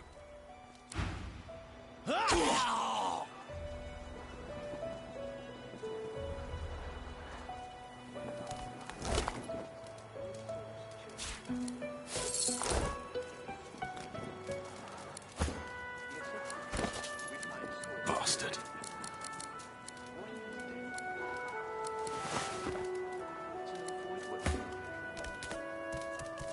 The man looks for a moment at the corpse at his feet, then turns back toward the nearly finished coffin, bloodied hammer in hand. He nods at you and turns back to his handiwork.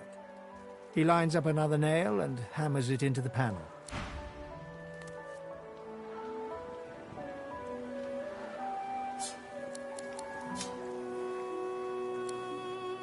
Bastard.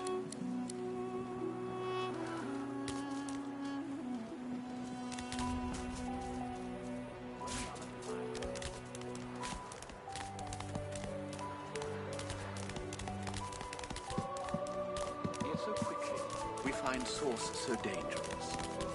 What in his death caused him? So void woken are attracted to souls. But why?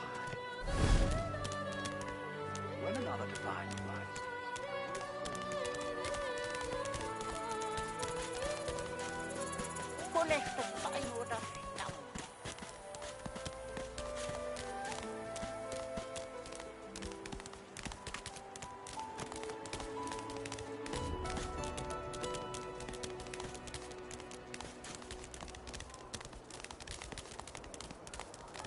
So this is Fort Joy. A delivery. Surely you have one? Crumbling disaster. Scram, snake face.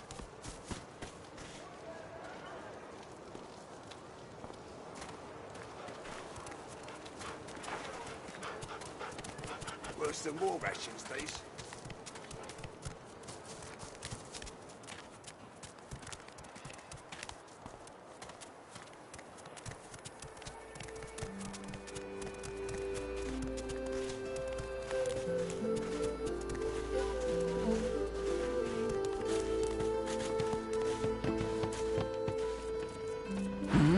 Oh, excuse.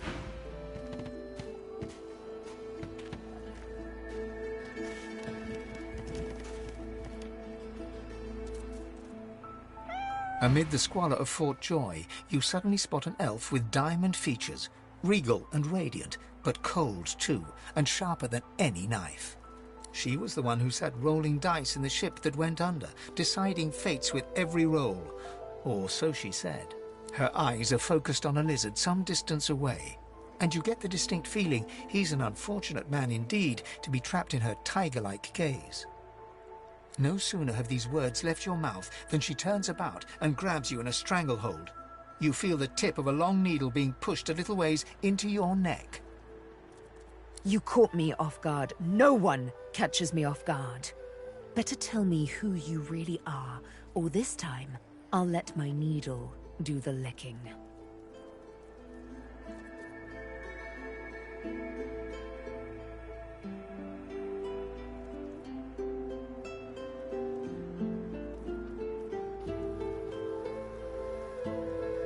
There is no fame here, and no melodies either. Only the accursed. A push, a pivot, and now you suddenly face her. The needle still all too deeply embedded in the side of your throat. Despite the precariousness of your situation, you notice something that remained undetected in the gloom of the ship. A flaw in her diamond features. A curiously shaped scar on her left cheek.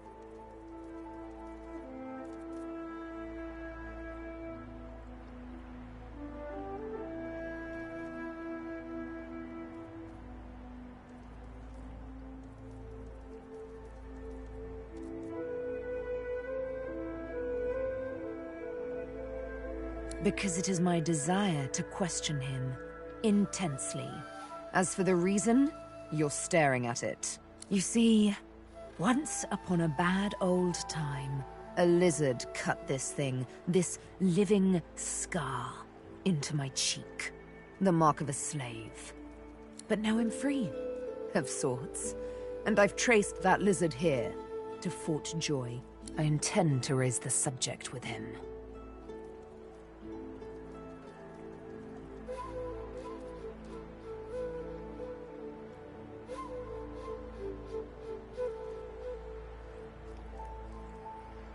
She drives the needle in deeper and whispers. In truth, it does not matter in the least who you really are. You saw me mark my prey. You could warn him, save him, or kill him before I get my chance. That makes you a liability. That makes you needle feed.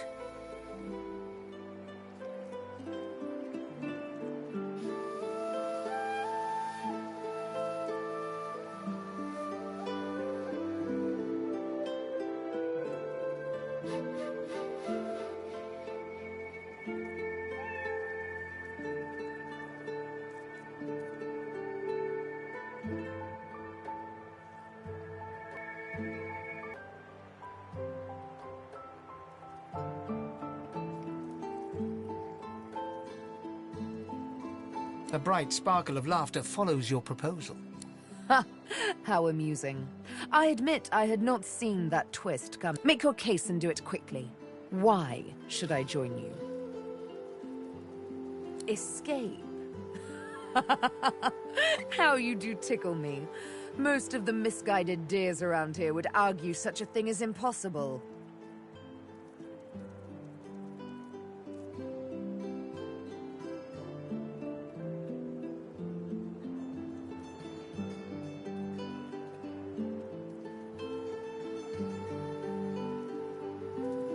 I'm inclined to agree.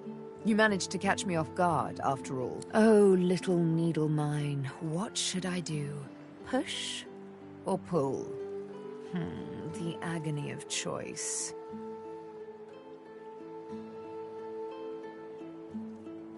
You know what? Today is a rather fine day. Sunshine and an easy breeze. Yes, I'll let you live. I'll even agree to travel with you, provided we talk to that lizard I mentioned. I'm not quite sure the weather will save him. With a casual flick of the wrist, she withdraws the needle from your neck. Let's discuss our respective roles then, shall we? You, me, and Death will be playing many a round of hide-and-seek. So, what role would you like me to play?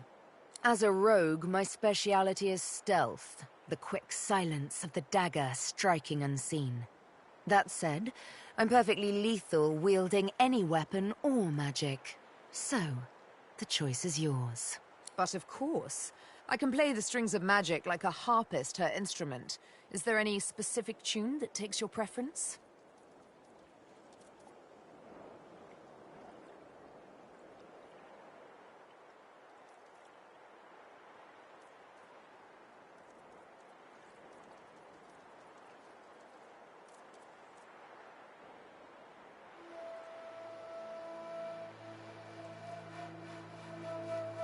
Suits me fine. Lead on, or better yet, then follow me. You're not quite certain you'll ever sleep soundly with Sabine in any sort of proximity, but at least she's on your side, for the moment.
The dog focuses at the cat at your feet, baring its teeth and growling.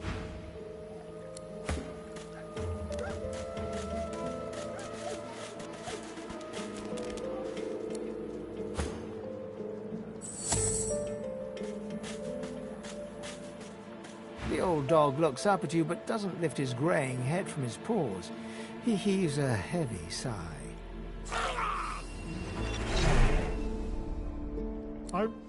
I'm Buddy. It's no use anyway.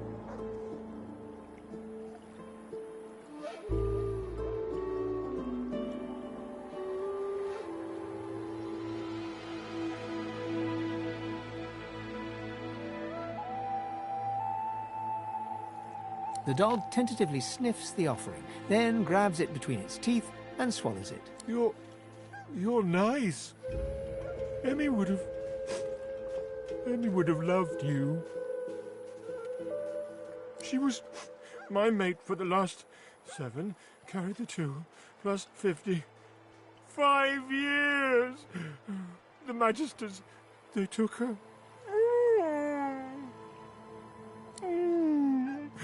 I love you. Say, let me show you something.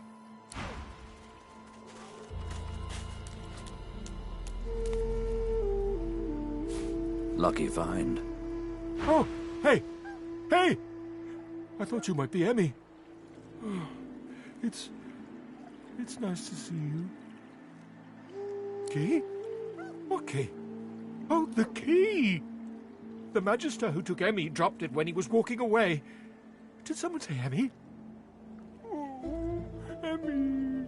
If you find out where it leads, if you see Emmy, tell her I miss her.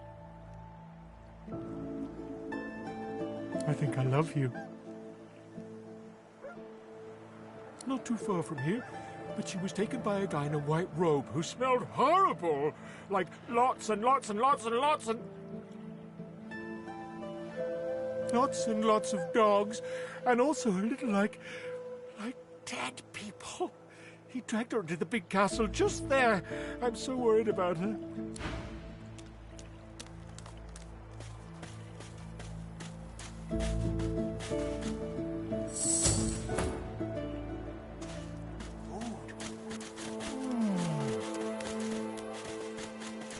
Rest now, or you'll hie yourself to the grave.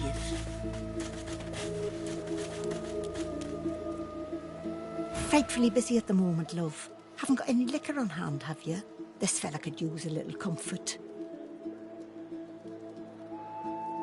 Why, look at that. Just what I ordered. Ain't you a peach, love? And old Dean here would thank you too if he could. Poor fella over there crossed one of Griff's card sharks and got a club to the skull. Don't to be sure, but I'd like to ease his way out.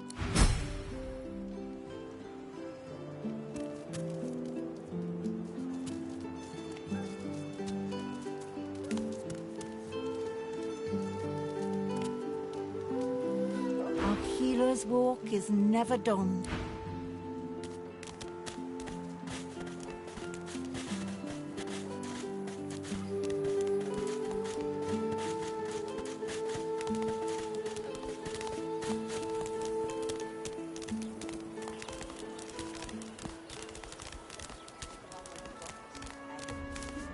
Got it.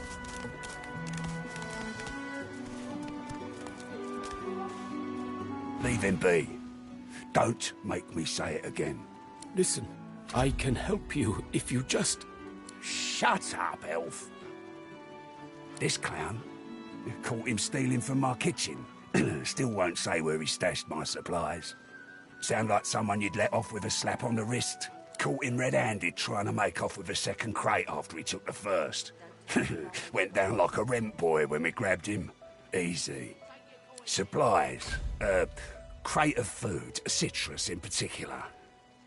He'll talk, or he'll die quiet.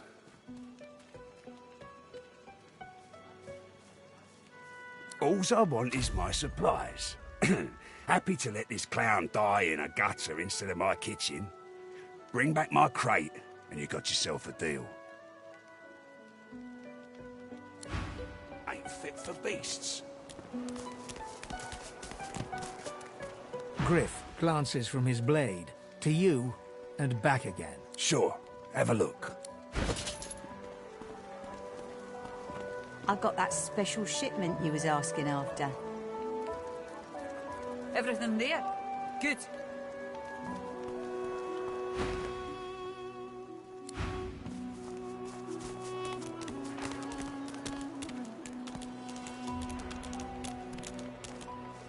Heading into the kitchen? Don't try anything funny around, Griff. I'm watching you.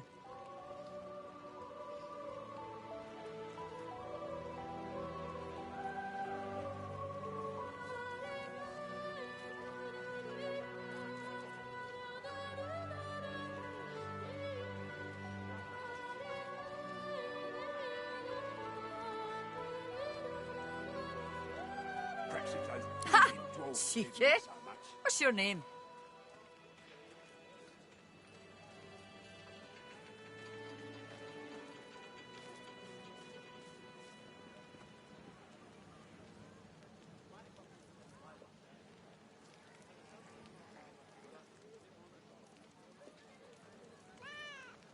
Worse than war rations. All right, Slick.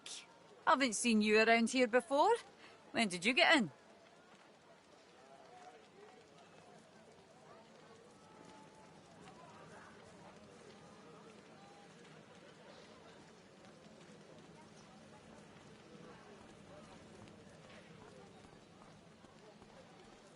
I remember that feeling all too well.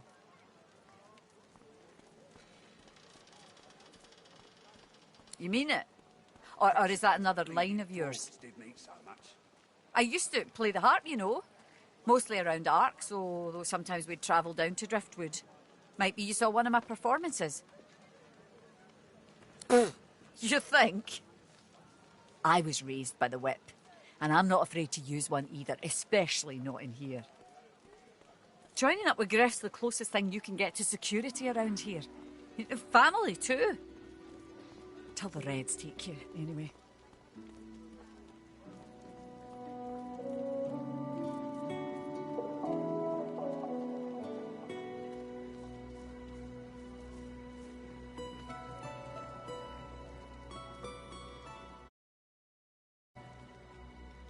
There's a gap between what we want and what we can have, isn't there? Here more than anywhere else.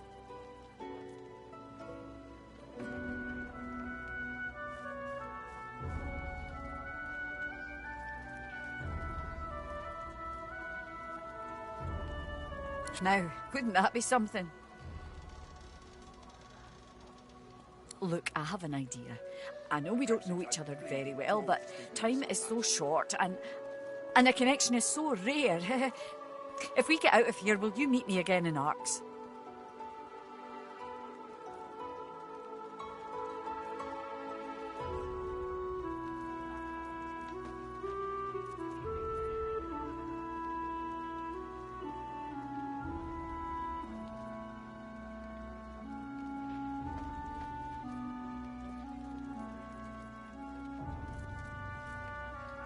She leans forward and grazes your cheek with her lips.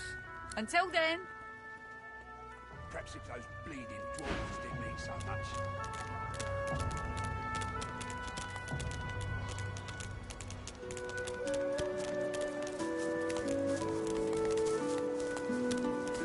Psst. Hey, you're a little light in your pack, ain't you, girl?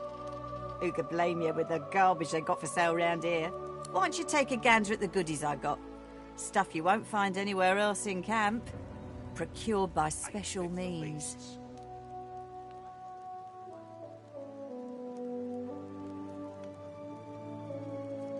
Only the finest, you know.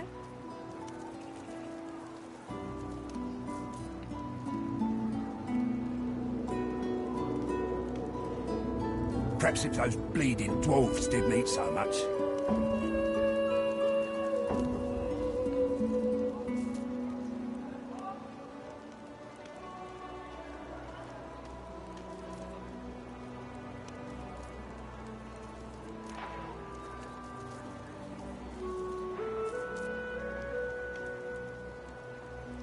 Worse than war rations, these. When another divine arises, will source change back? What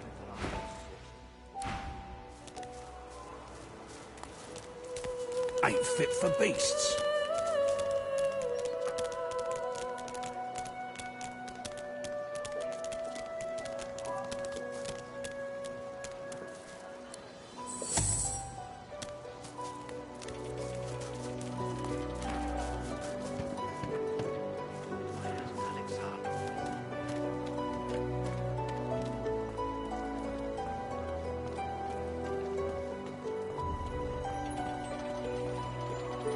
Don't tell anyone where you got this, eh? Got it. Perhaps if those bleeding dwarves didn't eat so much.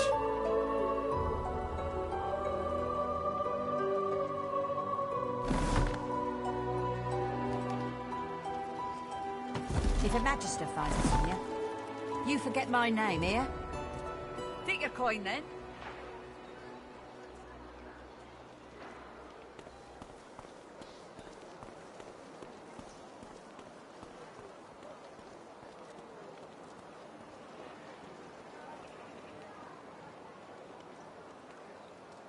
the Magister flies us on you. You forget my name, eh?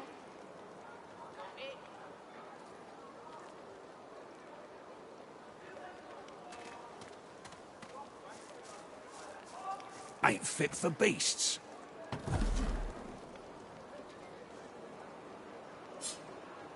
Still on your feet, eh? Glad to hear it. Feel free to take a gander.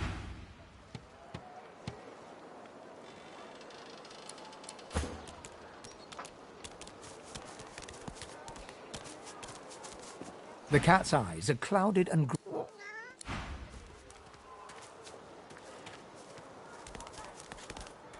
Don't tell anyone where you got this, eh?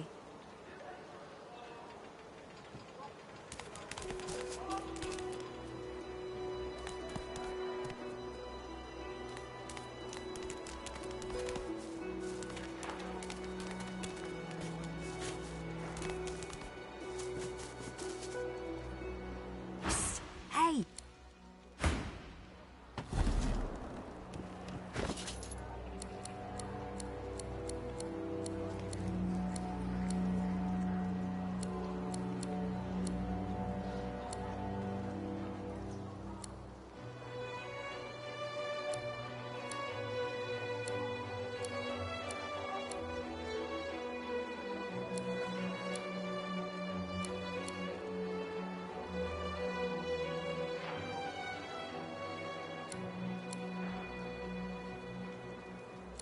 Perhaps if those bleeding dwarves didn't eat so much.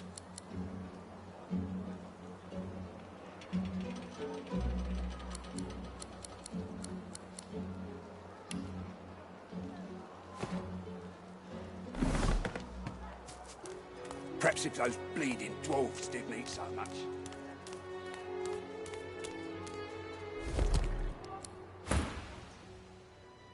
Why don't you take a gander at the goodies I got? Stuff you won't find anywhere else in...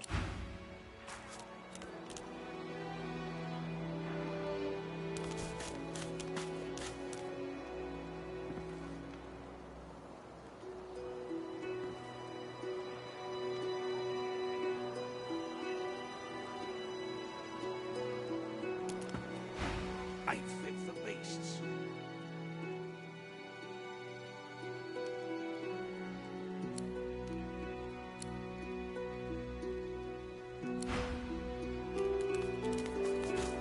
Worse than war rations, these.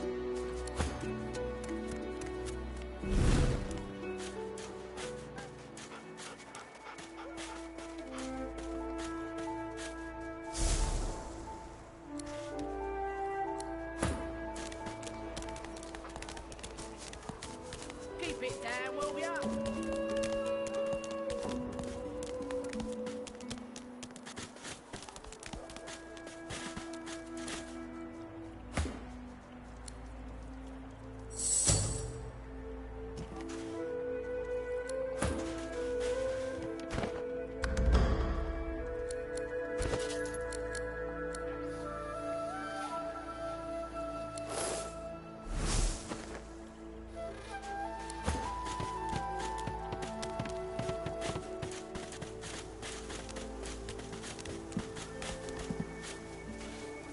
As you're about to approach the lizard, Sabine cups your chin between thumb and index finger, then guides your eyes to hers.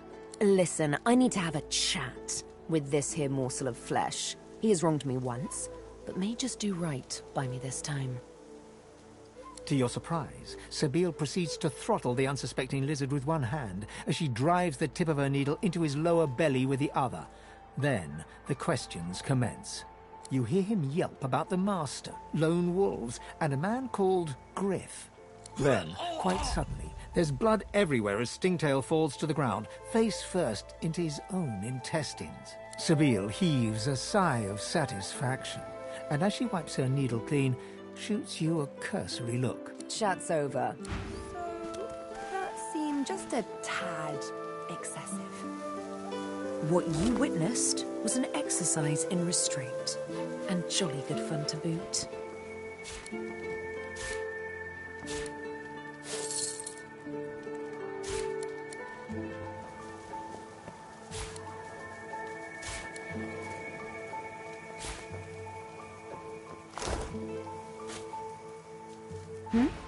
something on your mind? It's simple. He scarred me, so I scarred him. Extensively. She defies you with Can you blame me?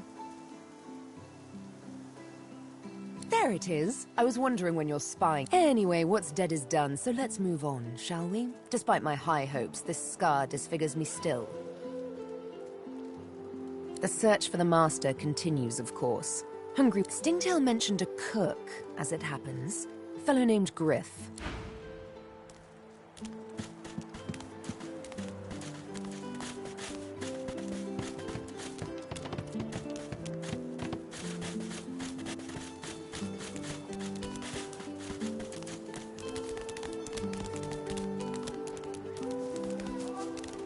Don't tell anyone where you got this, eh? Sabine gently places a hand on the small of your bag. Let me have a word with the gentleman, would you? I've a little clue to follow up on. Sabine steps forward and asks Griff the cook about the lone wolves. A dead little birdie told her he's the man to talk to. A little back and forth ensues. Money crosses hands, and before you know it, Sabine stands back beside you, all smiles. Thank you. We should make good on our escape, you know. I have to see a man about a wolf in the hollow marshes. Naught but a whelp in skillful hands. Zalaskar's his name. A name for the taking.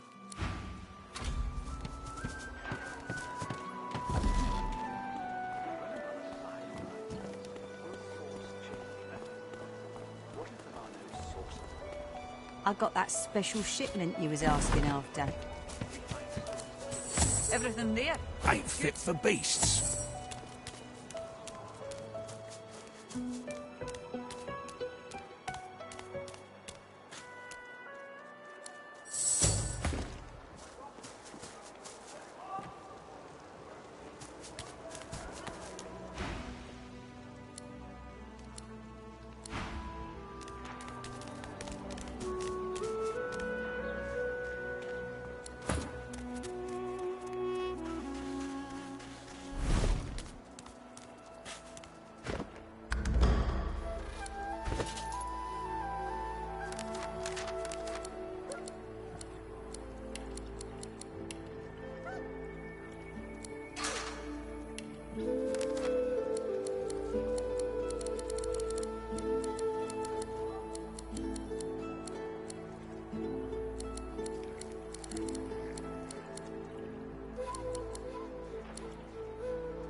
Griff glances from his blade.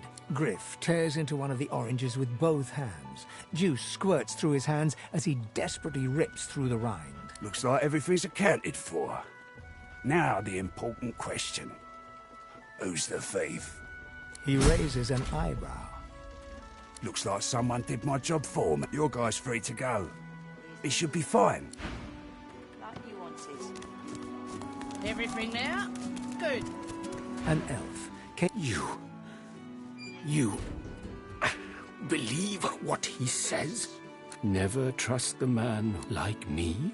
You look for your own freedom. Out of Fort Joy. Am I correct? I do. I prepare it myself. One only has to follow the path. But you guess I need something too. I know a way out. I finally, Griff released. After I am free, you are free. Thank you. It is done. I hold my end of the bargain. I show you the way out. But I have something more. Sahela, a young girl here. I am her protector, and she is... It is for all our... Give me your map. I give you this amulet. You must pass it to the elves who still remain. I go to her. I wish...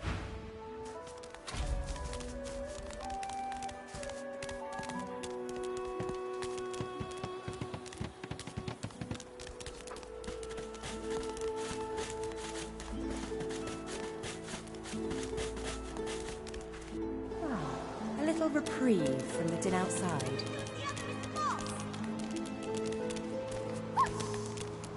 Thank you for your help with that, thug. Rare is the human. She bows. In this cave, we trust the hate. I hear of no escapes. The only way out is through. Wait, before you. I am not here without your help. I do not forget. Thank you. Yes, they do. It is as you say. Sit, my friend. Come. As you say. As you say. Quite well again. Then they make another. I magicked you! You're dead! Whoever kills the other is the boss! You can't get me!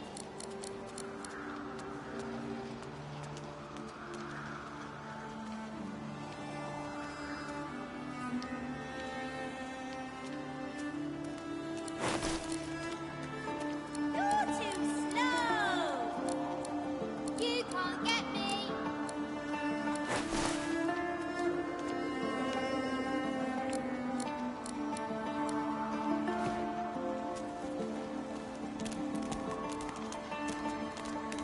Whoever kills the other is the boss! Shwa, shwa, shwa. Got you! The girl's eyes are covered, but she turns as you approach. She smiles, as though she recognizes you, though she couldn't have seen your face. Ah, hello. I'm very sorry to see the thing inside. Is it becoming stronger? I see it before my eyes.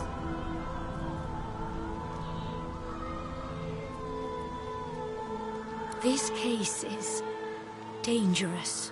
It doesn't want you to know. It doesn't want you to hear its name. Something stirs within. Your heart begins to race. I can tell you, though. The elf visibly shudders and suddenly starts to sweat. There's no time. It is angry now. You need to stop it, now. Suddenly, your spirit shrinks away in terror. The thing looms. Your hands are suddenly desperate to rip the young elf apart. You want her skin under your nails, her blood in your mouth.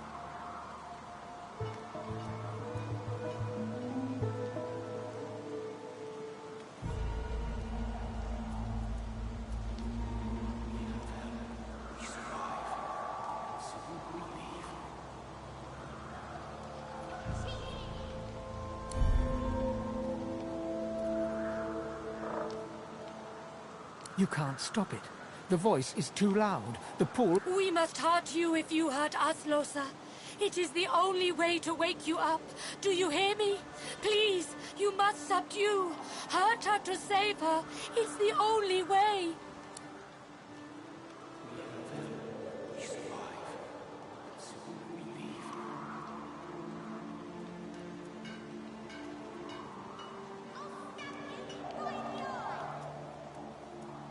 The thing within is right. Her cold corpse will make you whole again. You must weaken her to help her.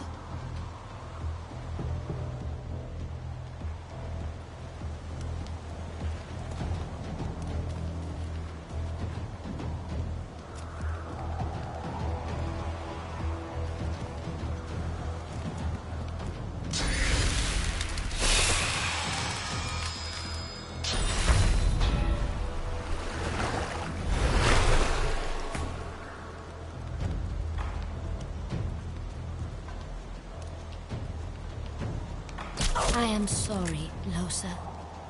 Hurts, doesn't it?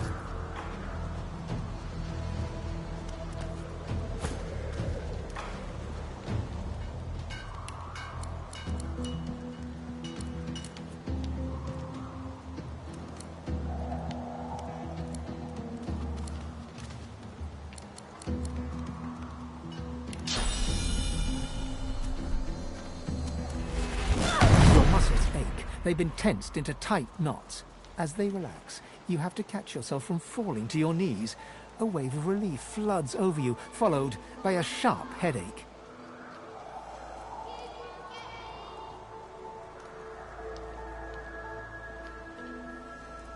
I am here. So are you. I know. I know. Everything happens as it must. This is not your fault, or mine, or anyone's. Shh. It takes you again. Now is not the time. When you are ready. You are ready another day. I see your triumph, Losa. If you are strong, you survive. If you are weak, it consumes you. If you are weak, it consumes many. Be strong. Please. Where were you just now? Lost inside, lost deep inside. The thing was in control. It held your spirit by the throat. You couldn't speak, you couldn't act. You're you again, for now. But your body and soul ache terribly. With that thing inside her, no one is safe at her side. We've got to find out exactly what that thing is. Then we might be able to help her get rid of it. She's dangerous. That's all there is to it.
I've spotted something.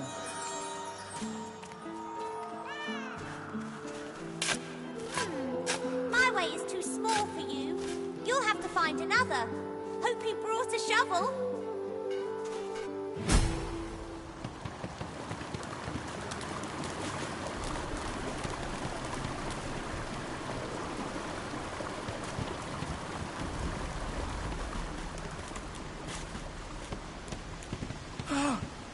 You're back.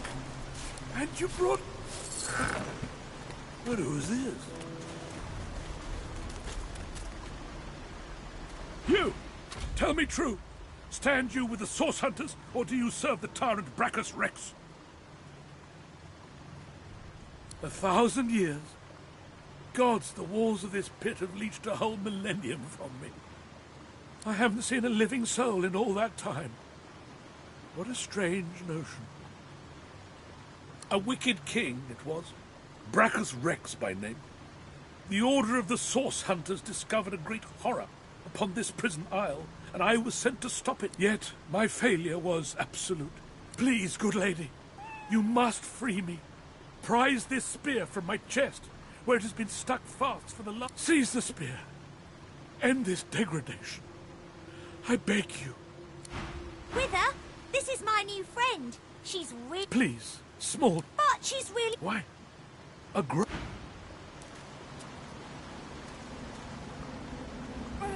Oh, it's stuck fast.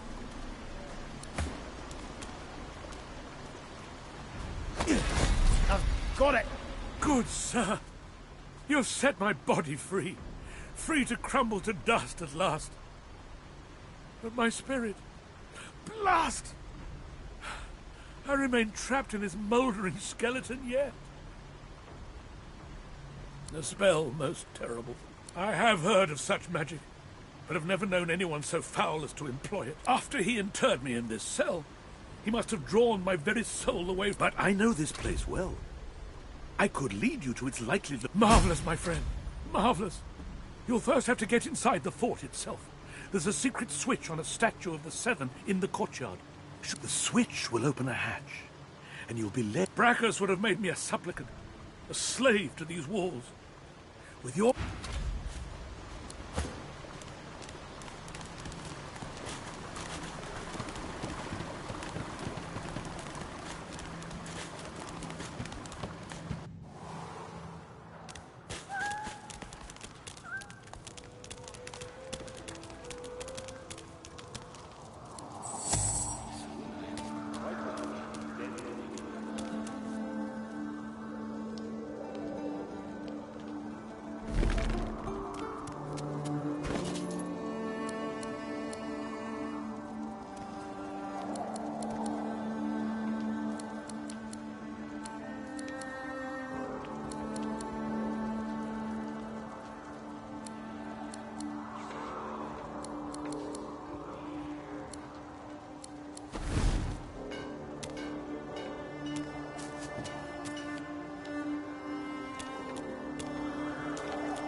You are in the wrong place. Military, are you? Be at... The soldier stands to attention. The soldier stands to attention.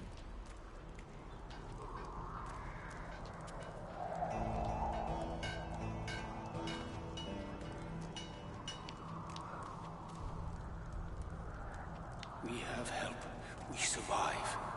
And soon we leave.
What, Chief? That's your fifth blue jester this round? The woman is scrabbling at her throat, as though she can hardly breathe.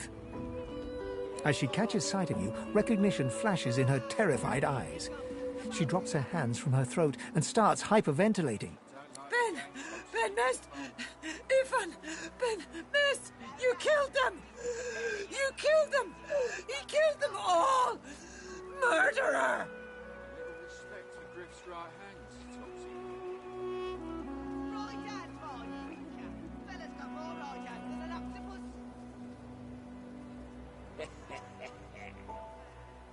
You can't hide who you are, killer. Look! Look at him! It's him! It's the Silver Claw himself! Ifan Ben Mist! Stay back. Stay back. Keep that monster Ben Mist away from me.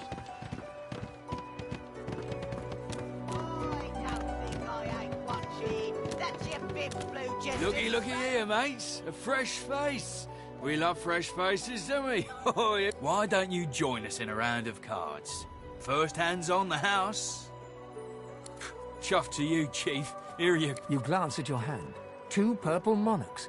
A hard hand to beat. Quite the hand, Freshy. Unfortunately, 2 is less than 5, and that's how many purples I've got. I reckon that makes me the winner. I'll be having your fee then. Blaming a bloke you just met for your misfortune, are ya? Ease off, or I'll go ahead and double what you owe.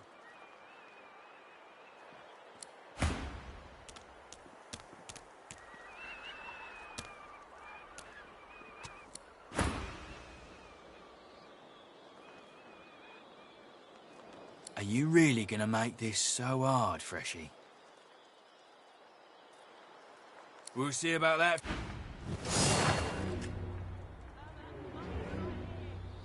Where are you? Our Father, who presideth.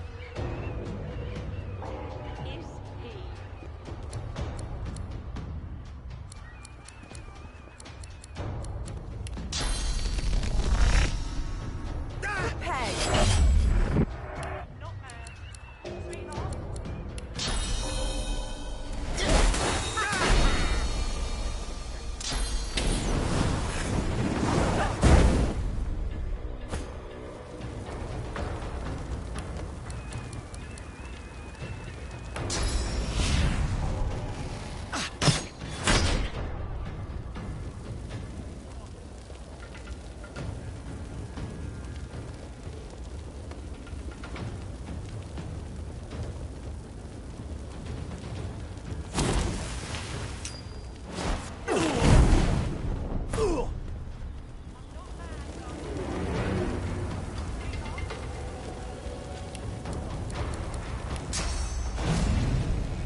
You there?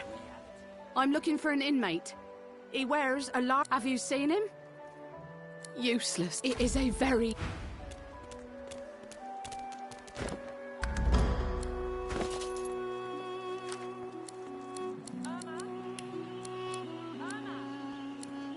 Vara. She ain't come back.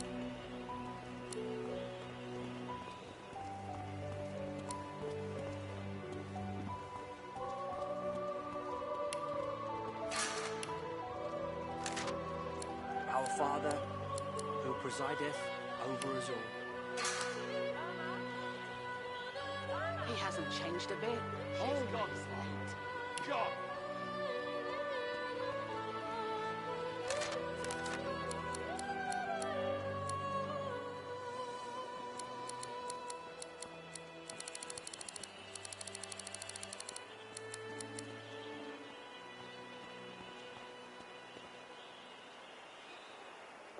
I'm not mad, darling. I'm not mad.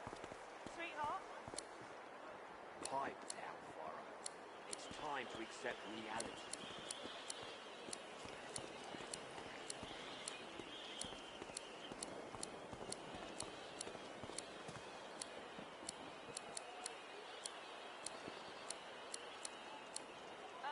Mummy's right here.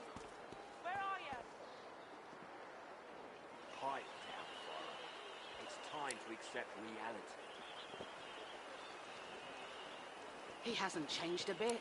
Always late.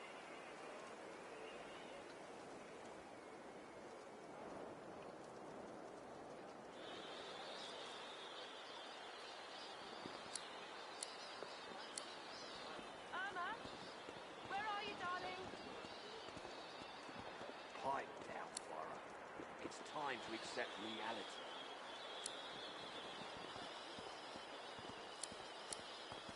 Lest the void overtake and devour us all.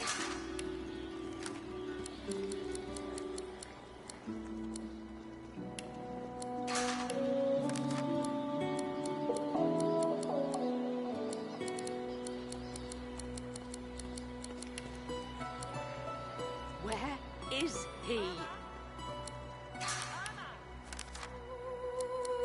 Vara. She ain't coming back.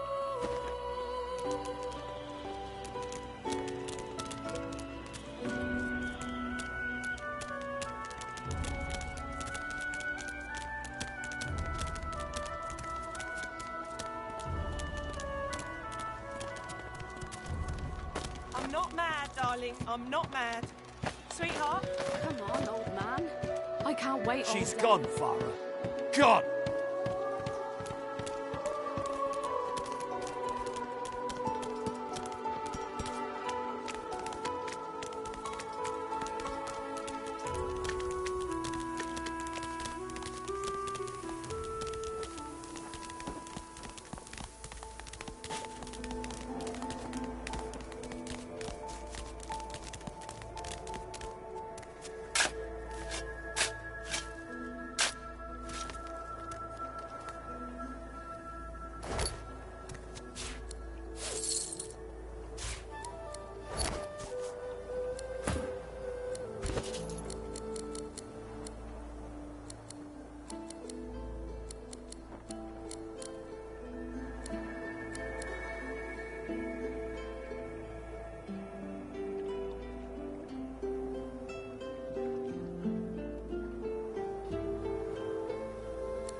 I'm ready.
hands out your pockets now.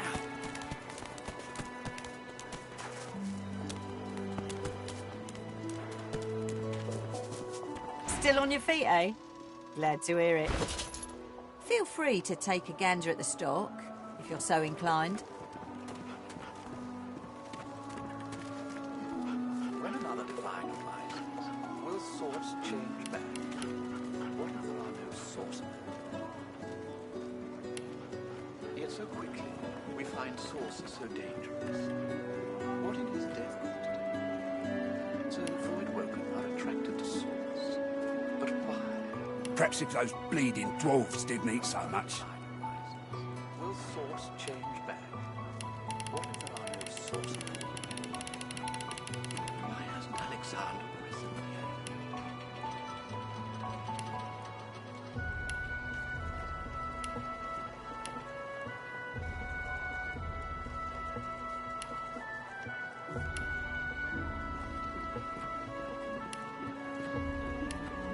Worse than war rations, these.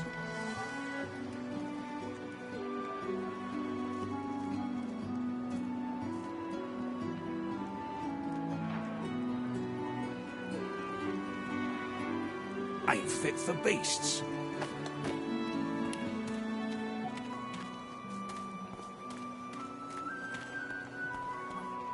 When another divine arises, will source change back? What if there are no sorcerers? Yet so quickly, we find sources so dangerous. What in his death Perhaps if those bleeding dwarves didn't eat so much. Void Woken are attracted to swords? But why? When another divine arises, will source change back? What if there are no sorcerers? Why hasn't Alexander risen yet?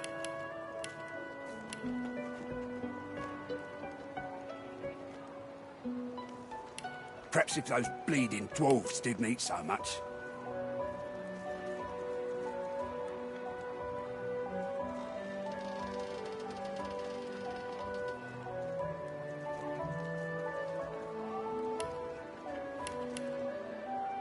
Worse than war rations, these.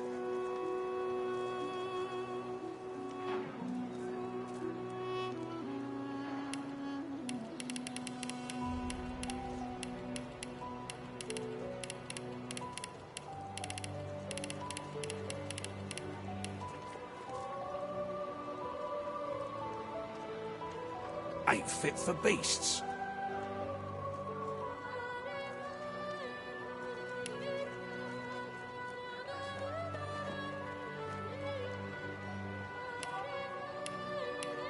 When another divine arises, will source change back?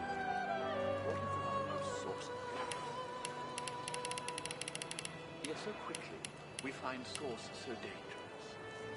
What in his death caused it? So Void Woken Ain't fit for beasts. But why? When another divine arises, will source change back? What if there are no sorcerers?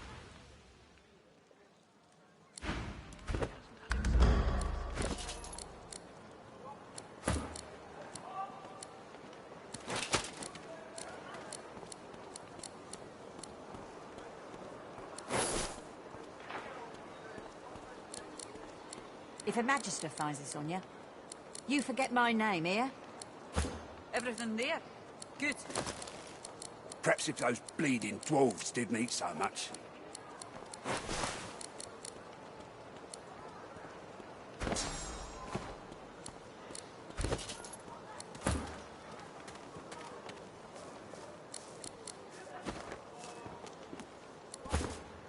Worse than war rations, these.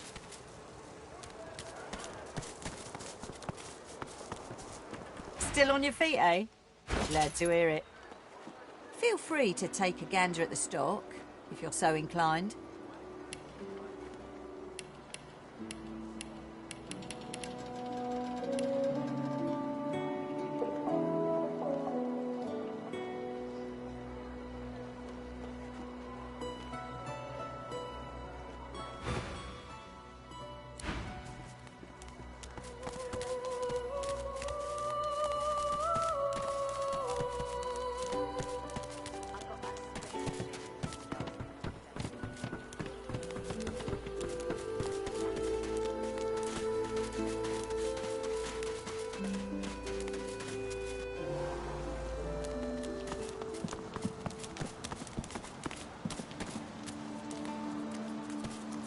I know I trust them. Tired of the view in here yet?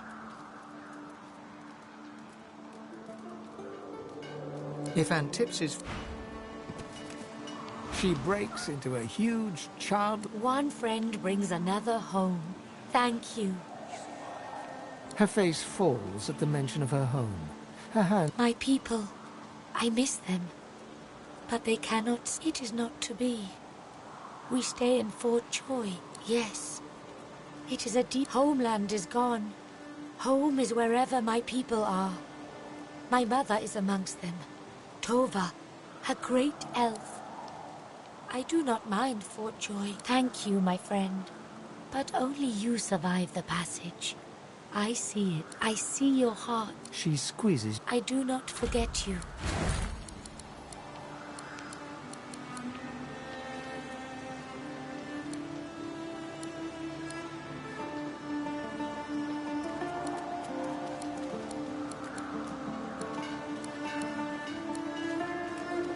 You are quite safe. I am so glad.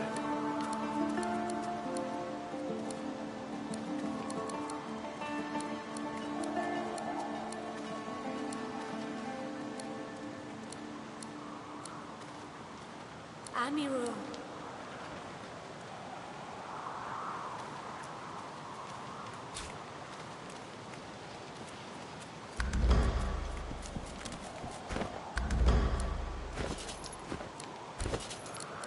You are quite safe. I am so glad.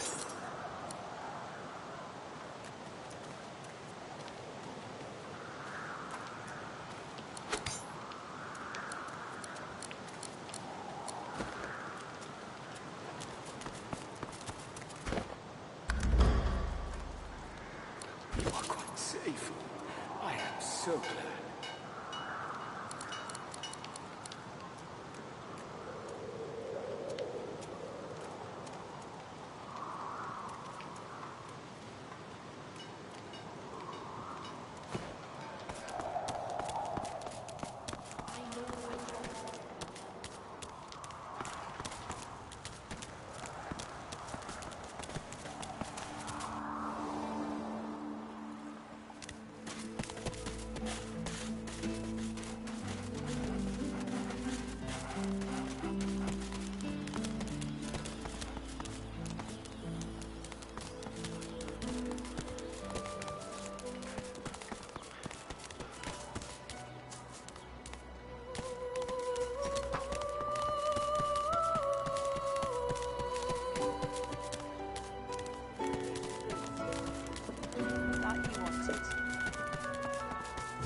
Got it.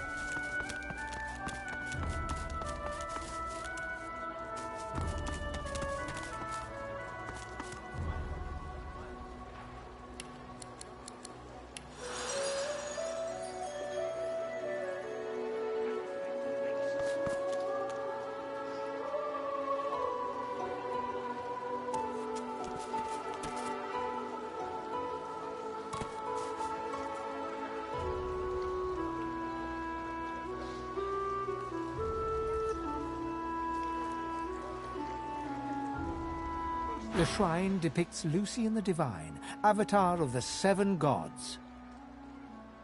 You hear a strange sound, like rusted hinges. Shrine, by the looks of it. Spoken! Lucian has spoken!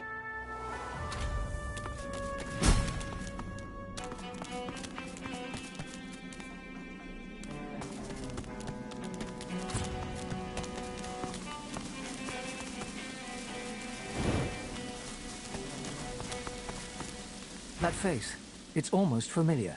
Like a long fade, the droplet burns both hot and cold, and yet you feel no pain. You step to...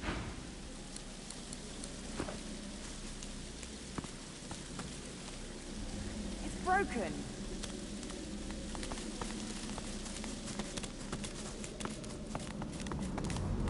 This won't be of any use.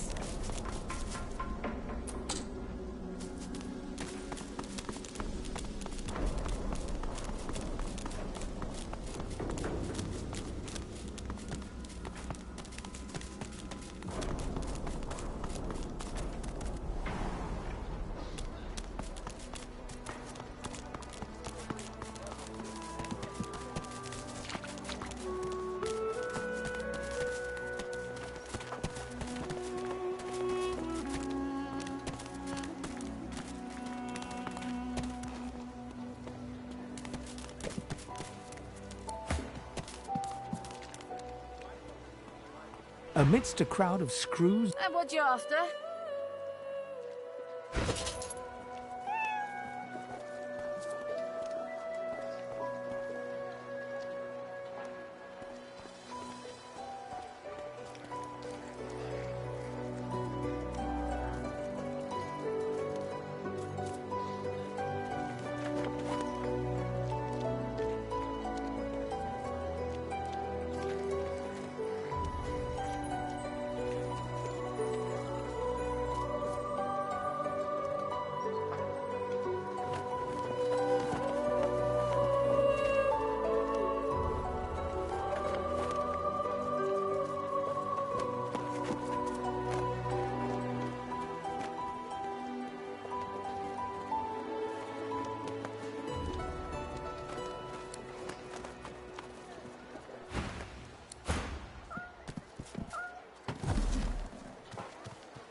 I saw what you did there, convincing Burrow not to lay the law down on that elf. Why do you... Then you're in the wrong place.